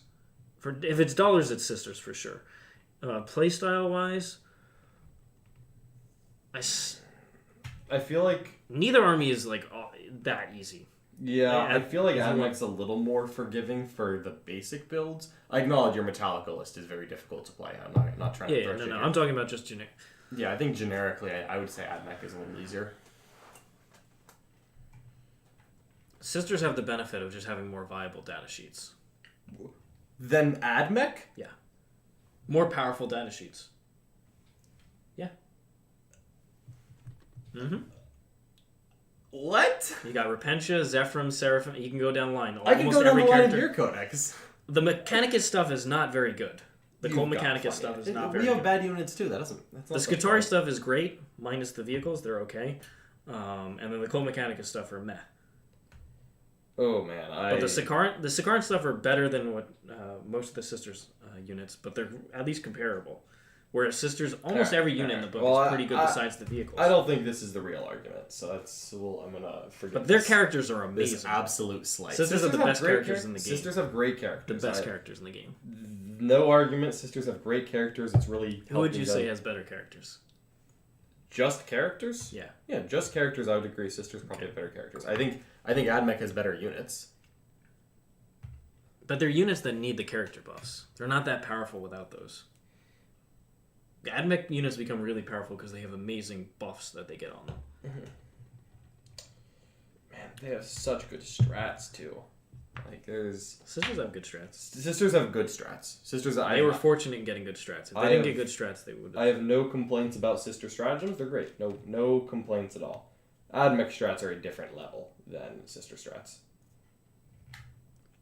Who do you think has the best strats in the game? Honest to God, this is coming out of left field. Tyranids. Best strats? Yeah, I think Tyranids have the best strats in the game. Is that just because they're overly reliant on the ones that are good? It's because Tyranid data sheets are the worst in the game, and somehow the army ends up being somewhat playable. I wasn't giving the easy answers here. I was swinging for left field a little bit, but you know what? Like, Tyranids do have really good strats. What are the top 5 strats for Tyranids? Double advance, double move, overrun, which is move after you kill something in combat. Like they have amazing movement jank. Yeah, they have amazing movement jank. Like, I mean, I like movement based armies, right? It's no secret to anyone who's paid attention to what I like to take to events. Like, Tyranids have great. I mean, literally double move, double advance, is like just a start. Move after you kill something. Double shoot is just a generically good thing to have. +1 damage is a great strat to have. No, Tyranids have great stratagems. It literally keeps the book alive, which is why CP management is so important for a Tyranid player. Oh, yeah, so the shoot twice has to be up there. Yeah, shoot twice, great strat. When you have infantry units like Devil Gaunts and Hive Guard available, no complaints here. And they have a lot of really cool situational strats, which all situational, but like a lot of 1CP stuff. Tyranids have great strats. I'm excited for people to be shocked at you saying that Ad Mech doesn't have better data sheets than Sisters, because that's offensive. It's offensive. I think overall the Sisters have greater suite of better data sheets. I think if you take the 10 Sisters ones and then the 10 Ad Mech ones, the Ad Mech couple, the last couple are not great. Oh man, I think I disagree. The characters are just so good. Sisters have marvelous characters. No disagreement on that part. Let's see. So does somebody ride the Dread Knight, or are they entombed like a Dreadnought? I think they can get out. I think the Dread Knight you can get out. You can get out. Yeah, they're not like entombed in it and like hooked up to life support systems. I think any Grey Knight Terminator can get in there. Yeah, I believe that's true. It's just when you want to look extra cool. You want to pretend to be from Matrix 3. That's when you get into the penitence.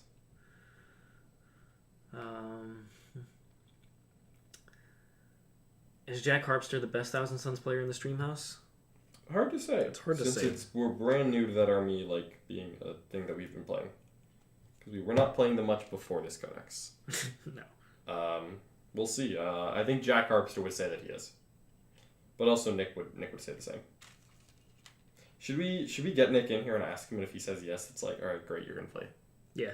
All right, where's Nick? He's probably on the phone, but guaranteed. But like, if he like starts to wander by, we'll drag him in here. We'll ask him the baited question, and I should just call him and like put him on speakerphone.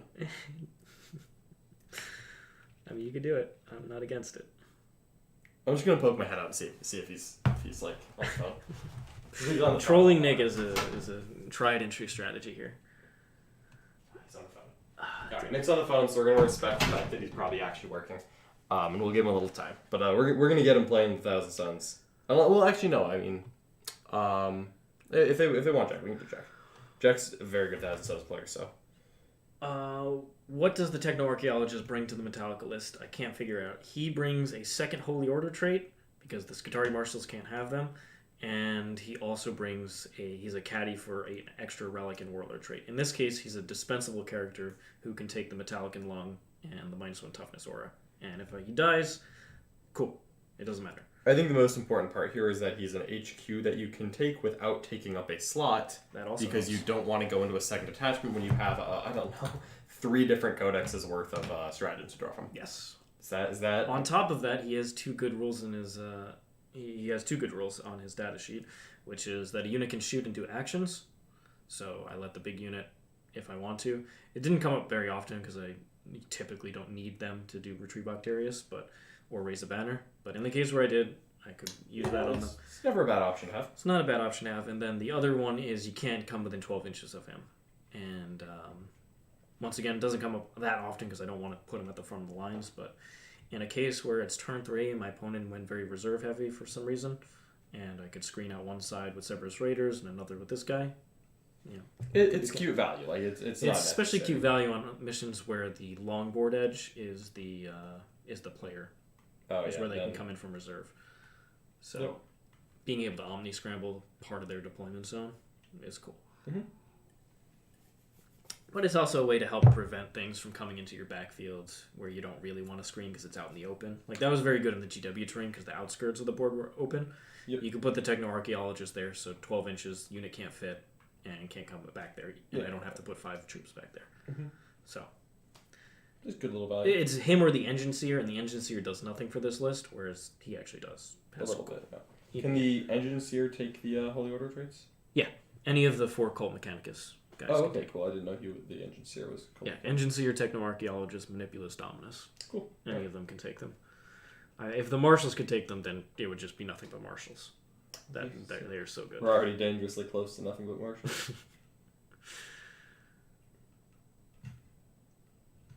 It's fun when you guys disagree, but I feel like Siegler definitely downplays any faction he uses. 100%.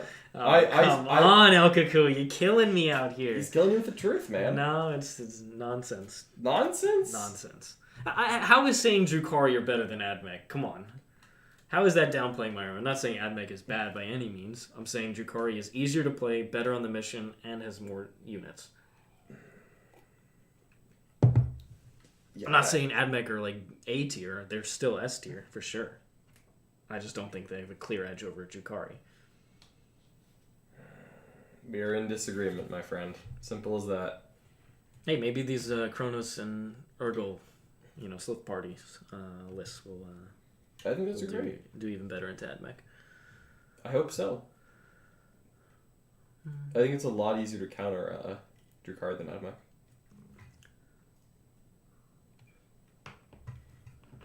Then what do you say about all these Iron Hand lists destroying Ad Mech out there, John?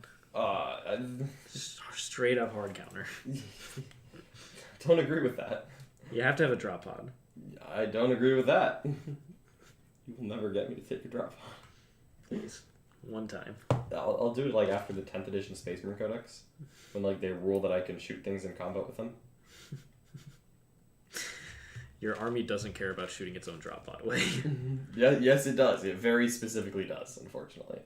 And I would much prefer if it didn't. Well, that's why. It's the same thing for Tau.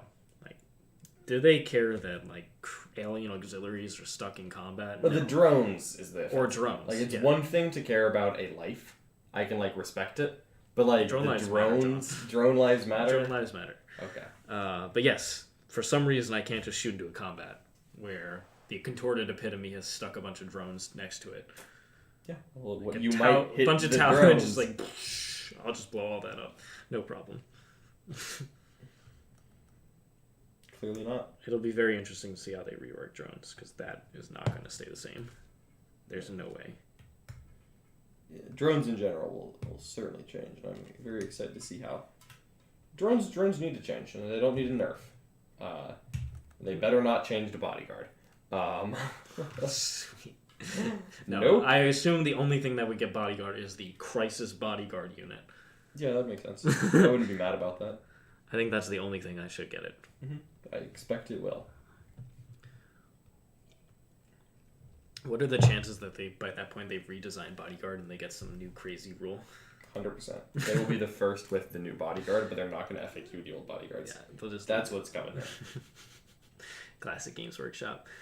Clown Mode, $2 super chat. Drukhari over Ad Mech. Now I got you, Seeger. You got me, Clown Mode. See? Clown Mode's in chat. He knows. Seriously. They're both very good. They're both very good. I think Drukhari is easier to play and has just more stuff and is better on dense terrain. And I think that's where a lot of the meta's headed. Which doesn't mean Ad Mech is bad. El Kukui did put the caveat in that besides Tau. Besides Tau for what? I downplay the factions that I play except for Tau. And Nick would disagree with you there and say that 100% would, yeah. Tau were the most... He thought Farsight Enclaves were the most broken thing when the rules came out. So much so that he thought that he could beat John's Tyranid GSC list with Farsight Enclaves by taking away the 2 good units that I put in there that help against anti-tank. And then 9 Ridge Runners just showed up and blew him apart. As they should. John was there for it. He's like, Seek, stop helping him. And I was just like, all right, fine, whatever. And then Nick just didn't take any of the advice that I gave him. He just completely ignored. Yeah, and so it worked out. That's the way it should be. You don't need to help him. My lights aren't turning on. That's not good. I'll have to figure this out sometime. Are they wired on the right way? Why are these wires sticking out? These ones? Yeah. So it's one light here. It's for connects is one light here. Okay, you're just trying to do the first light. Yeah, I know. I'm doing it's all connected. Okay. I'm trying to make a circuit. Oh, I'll figure this out later. Test that another time. Oops. On the plus side, dry brush it. The wash is done now, so I think we can. A very light pink wash. Very light, yes. Is that Carabrick Crimson? It is. Or actually, it's not. It's a wash that Frosty Forge gave me. I have no idea what it is. I think he made it, actually. I think he mixed a pigment and made it. Okay. But it looks good, and I was like, I would like to use this. Unique composition. Mm-hmm. Nids and Custodies have their strats keeping them in the game. 100% agree there. Yeah. And Custodies have better data sheets than Tyranids, and that is why I think Custodies are better than Tyranids. Yeah. Simple as that.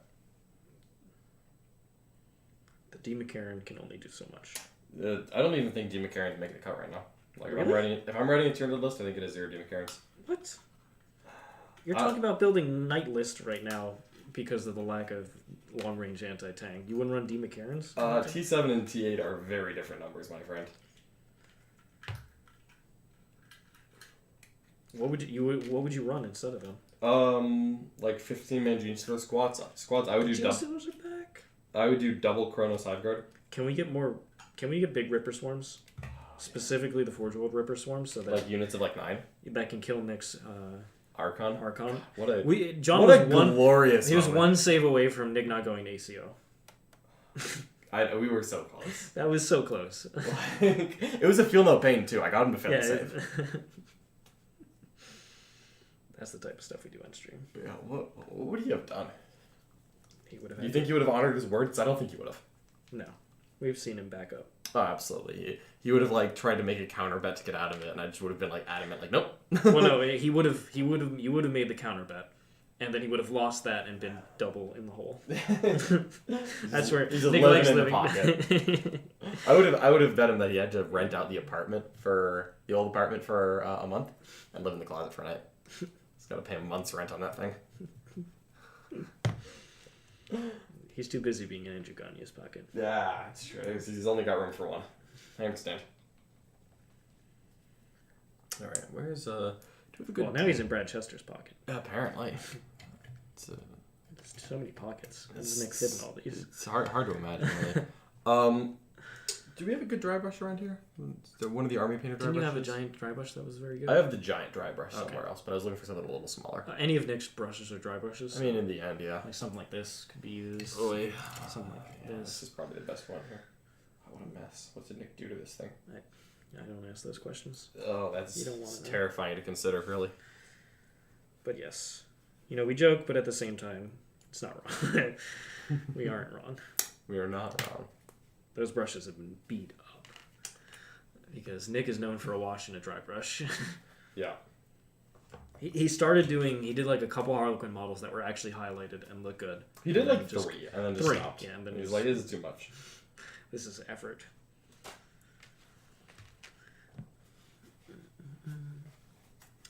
Storm Ravens have a place in GK? No. No? Oh, I like Storm Ravens. They're almost as good as Land Raiders. Almost as good. Almost as good as Land Raiders, yeah. Yes. I mean, that. When you're compared with, All right, when you're in the conversation with Would you Land rather Raider- take a Land Raider or a Storm Raven? Land Raider. Yeah, exactly. See? And the reason is not because of any rules. Because of the wounds. Nope. 16 wounds versus No Flyer. rules, John. What's that? It's just based on the fact that the Land Raider is iconic for Grey Knights. Land Raiders are iconic for everyone. Well, the Storm Raven is not iconic. It is a meme.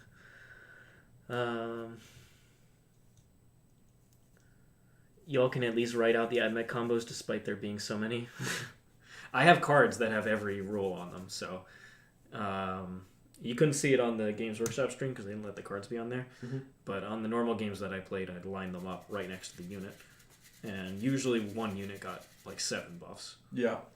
That was the most awkward part of playing on those streams was they didn't want the cards to be Custom cards. Because You could put the GW cards on there, which I GW did. doesn't make those cards, so Not for everything, but like for the protocols and stuff, I could do that. yeah. But like all the unit specific stuff, I had to like put off to the side. And I'd actually I sent Celestine in, and I was like, man, why didn't I buff her? And then I was like, hold on, that's what the buff is on off to the side over here. I'm like, yeah, she has Pro Warrior Girls right now. Get out of here, but epitome.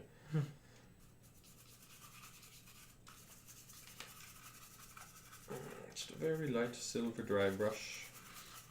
We're getting these rhinos ready, Siegler. The Rhino Rush. Rhino time. It's always rhino time. It's rhino o'clock somewhere.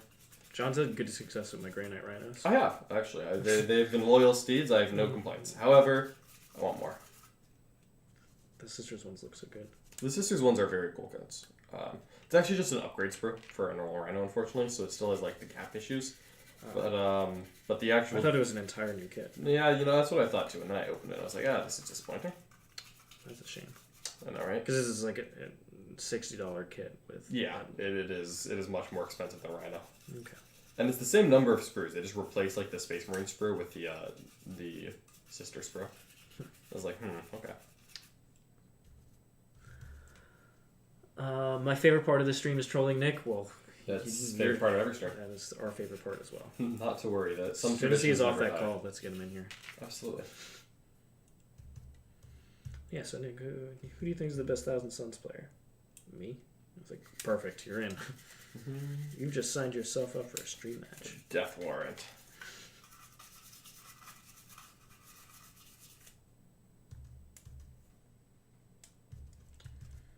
But yeah, it's interesting because Thousand Suns and Grey Knights are just starting to come into the meta because events are starting to allow their codexes. So we'll see how that develops. Yeah, I really don't know what those books are going to look like competitively. And I am definitely eager to find out. So we'll see what Nick, Jack, some other players can come up with. So I'm excited to see it. I think both books are better than they were in 100%. I think both factions improved. I don't think that's really in doubt. At least I think it's obvious.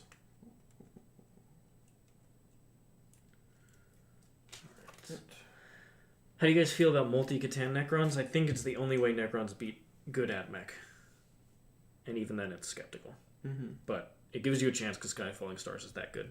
Sky Falling Stars is really Now, Skitarii bricks are starting to fall away, at least in the versions of lists that I'm playing. So they're not quite as efficient, but they're still pretty decent into like an 8-man unit of Sicarians. Yeah, they're not bad there. So I still think Sky Falling Stars is the best tool they have against Ad Mech. Necrons, that is. Outside of that, it's pretty tough. I think you still have to rely on the Alpsec trait to help you win games. Yeah, I think that's just a fact at this point. Which is unfortunate because I love the Silent King and Novak, but that build is pretty dead. Oh, poor Novak Silent King. Yeah, it was fun. It was fun. It was fun while it lasted.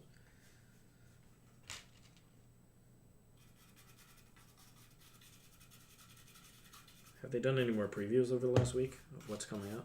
No, not at all. It's all orcs coming soon. Okay.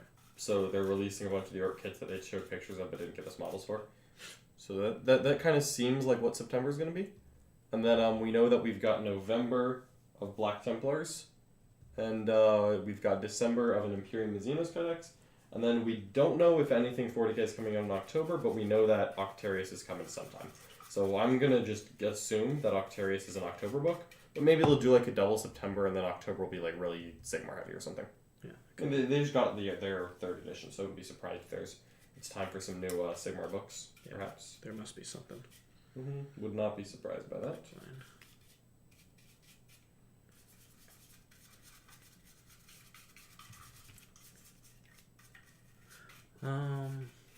What do you guys think? Will Grey Knights or Thousand Suns make the most splash in the meta? I think Grey Knights will make more of a splash. Yeah, I agree with that. Yeah. Although Chaos is an extremely popular faction. That's true. So a lot of Chaos players will play Thousand Suns because of a lack of other options. So, more people playing gives you a greater chance, but greater chance of breaking through. Yeah. I think Grey Knights are. I think their data sheets are going to carry them farther than the Thousand Suns. That I agree with. Yeah. We may see more Thousand Sun representation, but maybe Grey Knights have a slightly higher to it. Sisters are obscene into Chaos. They're really strong into Grey Knights, but they're obscene into Chaos. Yeah, Sisters into Thousand. Sisters is like the worst thing for Thousand Suns player to roll up into. It's like, oh, you have every possible counter to what I want to do. Yep, I have anti-psyker, but also no psyker. Oopsie. Abhor that witch. Abhor the Witch is just a silly second. They should just remove it from the game. It's absurd. I don't think they should remove it, but I'm okay with it. It punishes 2 armies. Does? Yep. That's just ridiculous. Yeah, that's fair. Like, get it out of here. The change did not help. No, it did not. So, I would remove that as a secondary. Or have it as a small cap. Like, you can cap 8 points on it or something. Cap 12 is fine. I think just keeping it the current style and capping it at 12 would work. I want a harsher cap. No, if it's harder than 12, people don't take it. 12 puts it along with like. It's still a kill secondary. I have 10. I think 10 is fine. I'm gonna keep the argument for 12. 12 is still too high. I think it's easier just to kill that naturally over the course of the game than it is to do Retrieve Octarius. So it should be harder. Yeah. To max. I don't know. These kill secondaries that are very targeted should be much less punishing. What about Purge the Zeniths? How do you feel about that one? Yeah, it's pretty silly. It's a great secondary. I mean, Grey Knights have an absurd secondary against demons. Yep. You know what? I hope Vengeance for Cadia is removed as a stratagem and becomes a secondary. 1 point for every Cassian you kill. Done. It's in the kill category. It's like, what? Perfect. This is pretty balanced, yeah. What does an upcoming codex need to knock Drukhari Ad Mech off the top of the half? More tricks, more mortal wounds, faster, tankier, stronger shooting. It needs to be undercosted across the book. Yep, sure. That's immediately where you start. You gotta start there. If you don't start there, upgrade their data sheets, but drop their points significantly. Yeah, done. Easy. Speed also is pretty imperative. Mm-hmm. So, if you get all that stuff, then yes, you can compete with them. But most likely, there will be point increases. I think both Ad Mech and Drukhari deserve points increases. I think the points increases will tone them down enough that they are no longer like just everywhere. I don't want much. I just want like a lot of things to get 1 or 2 more points. Like I just Incubi +1, Witches +1, Rax +1, Succubus +15. You know what? Homunculus down 15. Call it how I see it. Slits and Urgles up at least 2 points a model. I would actually really prefer that they keep it the same points and FAQ them to 2 wounds. However, with that in mind, I think +3 or 4. Not gonna happen. No, it's unrealistic. I'm an optimist though. I'm a dreamer.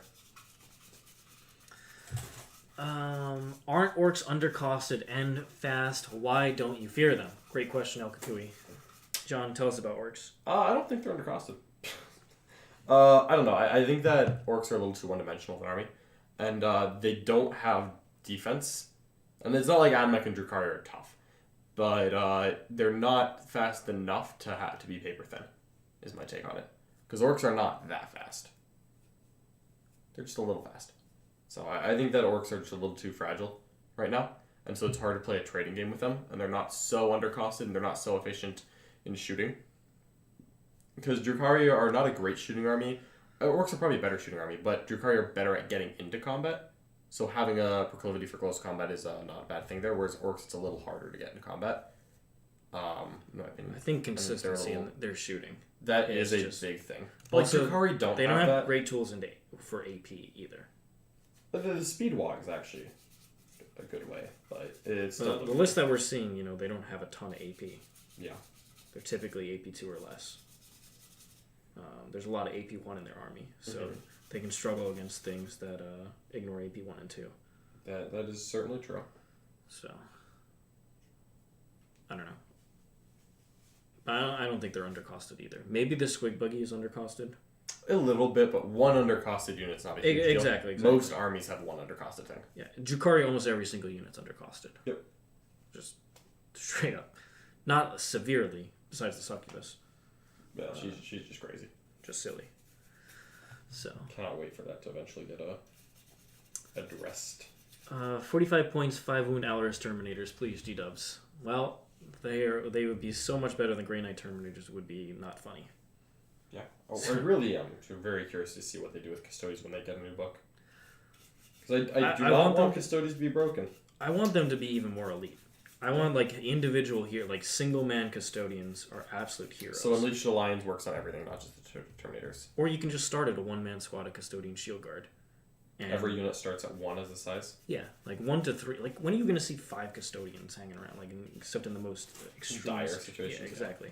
They're 1-man armies. Mm-hmm. I'm okay with that. So I would significantly buff their stats and their inbuilt defense on their data sheet, and go from there. I accept. Trade offer accepted. They should be just like an army of heroes. What I would like to see is that they have a chart of things that they can accomplish, each custodian, and when they accomplish that task, they get a special buff. That'd be cool. You know, they kill a monster or vehicle, they get, you know, +1 toughness. That you can stack on there. Toughness? +1 toughness. What a guy. Okay. +1 toughness on there. You know, they kill a unit with 5+ model or 6+ models, they get +1 attack. You know, it's just stuff like that where they become increasingly more potent based on the damage that they're dealing. And That would be interesting. You know, just like a hero chart. Yeah. I don't know. Make them have some sort of unique elite mechanic. Yeah. That would be really cool. Not just more elite Space Marines. Yeah. Because mechanically... They call it Victor of the Blood games. You know, but instead of pre-game, it happens during the game. You get extra bonuses based on what you accomplish. Yeah. Not opposed to that.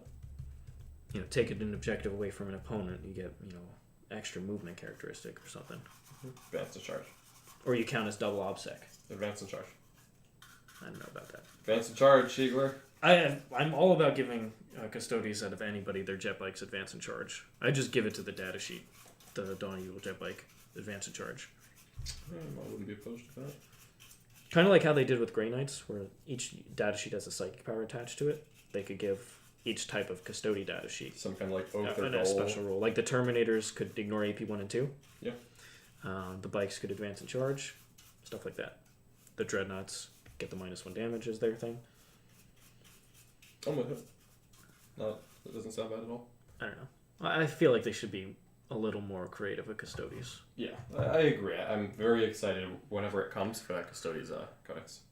80-point Incubi forever? No. Yeah, 80 points for a squad of 3. Easy.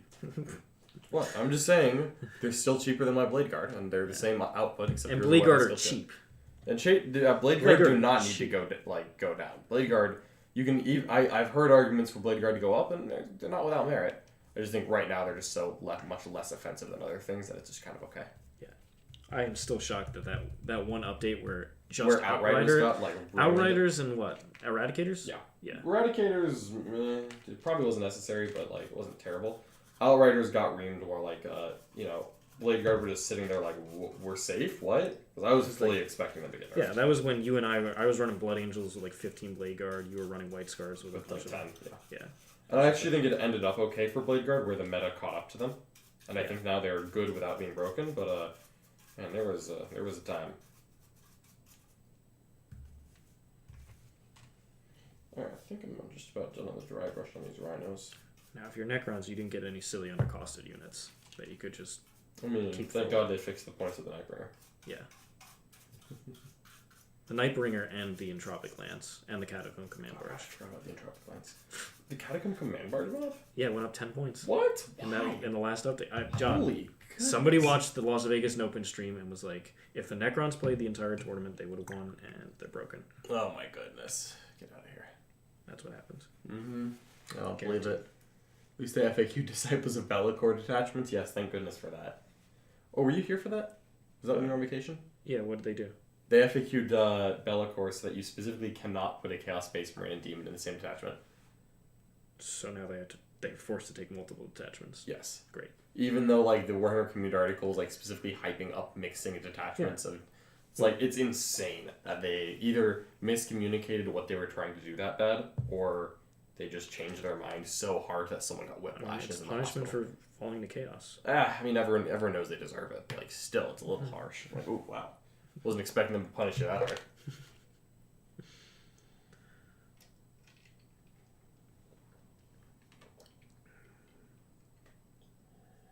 I'm surprised they didn't just update Chaos Space Marines, but for Be'lakor only. Like, give new data sheets, but they're only... If Be'lakor is your warlord, add one of the wound characteristics of these data sheets. Yeah. Done. And then, like, Be'lakor costs, like, an extra 100 points. Honestly could have seen it happening. That would have been funny. Like, oh, you got your wound. You'd be satisfied for a while. We'll see. I'm hoping that Chaos Space Marines players are rewarded for their long war with something really, really exciting in 2022. $5 super chat from Matt. Oh, hey, Matt. Once again, we are going to be playing your stream match this very week. Tomorrow, at 1 p.m. Eastern Time on YouTube. It is going to be Jack Harvester playing the Salamanders and John playing our Martyred Lady Sisters. Mm-hmm. And you're running Ephraim Stern for the first time, right? Absolutely, yeah. Yes. So the magical triple beat stick. I'm going in characters. I almost, honest to goodness, I thought about the Triumph just to get all 4 in, but I was like, nah. That would have been cool. I wanted a canon That this would've been because I wanted to show off the Martyred Lady. She is really good with those mortals. Mm-hmm. Hope you were having a good week. Did you ever try the Scarab Wraith Destroyer Swarm list, Mr. Sieg? Seemed pretty tough on most missions. So I tried those originally. I played with a lot of Scarabs, a lot of Wraiths, and the Destroyers. Yep. And John will tell you how much that did. It did a lot. It did a lot, yeah. They just don't do very much damage, unfortunately. No, they don't. So the meta has kind of passed them by. Mm-hmm. So they are good as the cheap... I like the small units that you can just trade them onto objectives because they're OPSEC. I don't mind that whatsoever. But if you want, I'd be happy to run a monster mat or a more, multi-wound mash list. I'd like to see that. I don't... It has to play against something that's not top tier. Yeah, it's because fine. it's not going to on win. it. But, What we need is a friend with Necrons so that we can borrow a Necron army and you can play Necrons versus Necrons for like a true dynastic battle for dominance. Oh, come on. You know who's dominant in the Necron Mirror matchup? Who? The Silent King. Yeah, he is. He is a brutal beast in the matchup. That Novak list, I would count on beating any Necron list. However, it's not great into the other matchups. I would love to see a Necron versus Necron. If we can find another Necron army out here for We do. Nick. Charlie. He just has to paint it. All right, we get Nick on the Necrons and you it. on the Necrons, and we roll from there. I'd be all for it. Somebody, please be a top donor for the channel and choose that. We often don't get mirror matches here, just because we try and go for variety, but I would be down to play that. That would be fun. Of course you have to FAQ the fun out of Chaos Space Marines. Games Workshop knows. Does Be'lakor by himself have any play? We saw Mark H take him to an actually very respectable finish of, I think, like top 5 or top 6 at the GW Open. I think he actually ended up 7-1. He did do very well. He might have been 6-2, but he at least won 6 games. And he actually talked about that on the Art of War Unbroken podcast just a week or 2 ago. So that he took him as part of a large Chaos Demon force. No Space Marines involved. Just Chaos Demons and Chaos Space Marines. I'm sorry, just Chaos Demons and Be'lakor. No Chaos Space Marines. Yeah. It's definitely said the wrong words there, but that's okay. How many keepers did he have? I think he had 3. 3 keepers, Be'lakor, a Lord of Change, the Epitome, and a little bit of trash to keep everyone honest. But that was it. Yeah, it was a really interesting list. Yeah, and Hazard Brewing says Mark H had an interesting Chaos Demons list in Orlando. Yeah, definitely check that out. Go back to BCP and look over that list. Mr. Lennon, do you have any recommendations for keeping dice in my dice tray? I apologize for assaulting you at Dallas, says Justin Randolph. So Justin was like playing on the table next to me at the Lone Star Open, and I think I got a dice for him like 6 different times. And like at the end, I was like threatening to in good fun, I promise, to like throw them across like the convention hall. Like, I'm gonna yeet these out of the hotel. Like these are gone. It's very simple actually. It's a technique where you actually like put your hand over the dice tray and then roll it back towards you.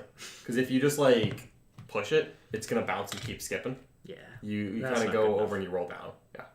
Easy. That's actually why I never lose dice bets on this channel. The second reason is because Nick stopped making them. But, yes, he did stop. He gave in. Nick does not learn the first time, nor the second, but eventually he does learn. He went to school. What orc lists look most interesting against your favorite factions? Do neither of you fear orcs in any form? Both of you giggle when orcs are mentioned as a threat. I would be nervous if I went second against 9 rocket truck buggies and a bunch of flyers. Yeah, and it was like that, because that's just like, we're just rolling dice. Yeah. I worry about orcs trying to go skew and taking the skill out of the matchup. That's the scariest thing for me. I have enough dice and I went first. Yeah, that's what I'm afraid of. And I don't think that those lists are very good competitively because, lol, sometimes they go second. Trust me, if you take a go first list, you will go second 6 games in a row. Not that I'm counting that from personal experience. So that's what I'm most worried about. I just don't think that that's a viable singles build. I agree. Same exact thing. Just indirect fire is annoying to deal with when it's AP2 too. Yeah, a bunch of aircraft. Like, if that runs up at me, it's like, this is gonna take a while to deal with. I had a Silver Warrior list with Silent King against my 30 Lich Guard list 2 weeks ago at the GT. Barely won as the Silent King failed all of his saves and died to 2 Doomsday Arcs. Ooh, you hate to see 2 Doomsday Arcs? You hate to see it. Because when Doomsday Arcs show up on the table, all I see is 1 for the number of shots, re-rolled into a 1, and then it misses. Oh, Seagull, I've seen you re-roll a 2 into a 1. I've re-rolled 2s into 1s too. Heck yeah. It's funny because... More favorite, though, is when I roll the max number of shots and still don't kill something. It's true. You did roll like a 17 on 3d6. No, 18. I rolled the perfect 18 shots on 3... well, I was talking about the Tyrannifexes, not the Ultramarines. Like, the only game we did before the new Necron Codex came out, you brought triple Doomsday Arc, and you shot 17 shots into a Tyrannifex, and I was like, holy crap, Richard's rolling out of his mind. And the Tyrannifex survived. I was like... with a lot of wounds. Yeah, no, it was like he was degraded, but he was like mid-bracket. He survived until the Star God, the Deceiver got into him. And then the Deceiver did 15 wounds to it, 15 damage to him. Yeah, I was like, he okay. went awesome, but I was like, oh, okay. Yeah, it's that is an unfortunate occurrence. They are inconsistent, I will tell you that. Yeah, that was actually my first game with the prototype with the Ultramarine Dread list. Usually the Silent King saves are pretty consistent for me, though. Yeah, where I was trying to figure out how good it was gonna be, and we played against the arcing lot, and I went second. I was like, yeah, this is fine. I don't think going first really mattered. I don't think I needed it. And then I got my first solid shooting phase. It's just and I was like, there may be something here. I'm gonna keep working on this one. It wasn't the final draft. We got better, but that was a thing right there, right? The first time we got the Ultramarines on the table. Yeah, it was good. Because I'd been talking about it for a while. It'd always been at the kind of the back of my mind, and I didn't. You started with Gilliman. He was just taking too many points. That was because it was a YouTube game. Okay. It was specifically I knew that Gilliman was not going to be the final, but I painted a Gilliman. I'm I have to play him once because when you paint up Gilliman, you got to put him on the table, right? How does Ad Mech versus Ad Mech even work? Most Doggo Cavalry wins. If you snipe their characters, you're gonna win. Yeah, that's true. They had no bodyguard rule for Ad Mech. I feel like Ad Mech versus Ad Mech is traditionally going to have a first turn advantage. Not every time. It's not insurmountable. It's because Ad Mech has so many infiltrating and pre-game stuff. Yeah. You just get a sheer advantage on the mission and potential damage. The Ad Mech are hard to hide from. So it's a way to put it. Did you see on the rumor engine of the Warhammer community? It's starting to sound more and more like GSC in December. Also has... Yes. What did they say? The rumor engine has what looks... It showed the contraption parts of an Imperium style vehicle that looks very similar to the chassis of the dirt bikes and the Wolf Quad that Gene Kirkle has. So it could be anything riding it, but it looks like Aberrant's riding. Don't say that. Aberrant's riding dirt bikes. Melee dirt bikes. Yes, yes. Put me in, coach. It's now, John, all I've ever wanted. There's 60 points a model. I don't care. I will spend those points. Did you? And then, have we played Age of Sigmar? I have not played Age of Sigmar. I have not played the current edition of Age of Sigmar. I've played some of first edition, but it's been a hot minute since I put out any Sigmar, and I ended up selling that army for some other things. Best knight list with no Forge World. Asking the tough questions. I mean, if we're saying best, it's a Freeblade list with a Castellan, a Valiant, a Crusader, and 2 Warblades, if that fits. I think it does. Yeah. You go Freeblades, definitely. 100% Freeblades. I don't think that's good. I'm just going to be honest here. I don't like saying that, but Megaras and Moraxes are the two of the 3 best data sheets Knights have access to. Yeah. Or alternatively, honestly, you spam some Warglaves because Warglaves are great. How do you plan on surviving copious amounts of ignore line of sight shooting with sisters now? Squig buggies, dagger jets, etc. Honestly, find a single forest or have a rhino, and that's kind of my plan. I've played a lot against heavy and direct lists with sisters. I've played against, and it sucks to get shot, but you honestly just end up bunkering up inside the rhinos and pushing on people because most indirect is not that good into rhinos. Pop smoke when you need to, find forests when you can, and protect the characters, and then you get one overwhelm kind of turn, where people get out of the transports, reserves come in, Celestine eats forward and is like, I'm ready, boss. Usually don't take to the last in those kind of games, unfortunately. Yeah. It's just a little annoying, but because I would much rather do that. But yeah, that's kind of the game plan, I think. All right, well, we've hit that magical time of 3 o'clock. Thanks, everybody, for joining us. I very much appreciate your continued support of the channel. Coming up tomorrow, we got some awesome stream games on YouTube. 1 p.m. Eastern Time, we've got a sub-match for Mr. Matt O. And that is going to be John playing Armored Lady Sisters with all the Hero Hammer possible. All the Hero Hammer, absolutely. Into Jack Harpster playing his Salamanders build. And then in the War Room stream, we are going to be playing Nick Nanavati testing out Custodes into my Metallic Ad Mech list. And that is practice for the Las Vegas team event. So I assume we'll be doing player place terrain as well. Heck yeah, we will. So a lot of cool stuff coming up. Of course, the War Room has tons of extra stuff, and we're going to send you off in a promo, which is going to talk about those strategy sessions, clinics, the stream game and coaching matches that we do, as well as all the other awesome content and community that we have there. Yep. All right. Thanks, everybody, for joining us, and we will see you next time. Send you off to that promo of the War Room. Bye-bye. Bye for now. Dive even deeper into competitive 40K and become a member of the world's most knowledgeable and positive community. The War Room is an exclusive group that brings together the world's best 40K players as coaches to help anyone from a newer player to an experienced tournament veteran learn, grow, and reach their goals within our shared hobby. Each week we offer a variety of live stream coaching matches centered around illuminating the thought process and in-game decision making of top players. We explain everything we're doing and why.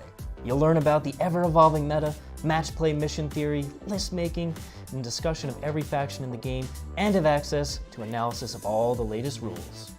Our team of highly experienced coaches teach weekly clinics on each individual faction, strategy sessions on deployment and cool tricks, and meta-analyses each week during Meta Monday. We are committed to not only providing the best knowledge for players available, but also building a one-of-a-kind community. Come be a part of the War Room.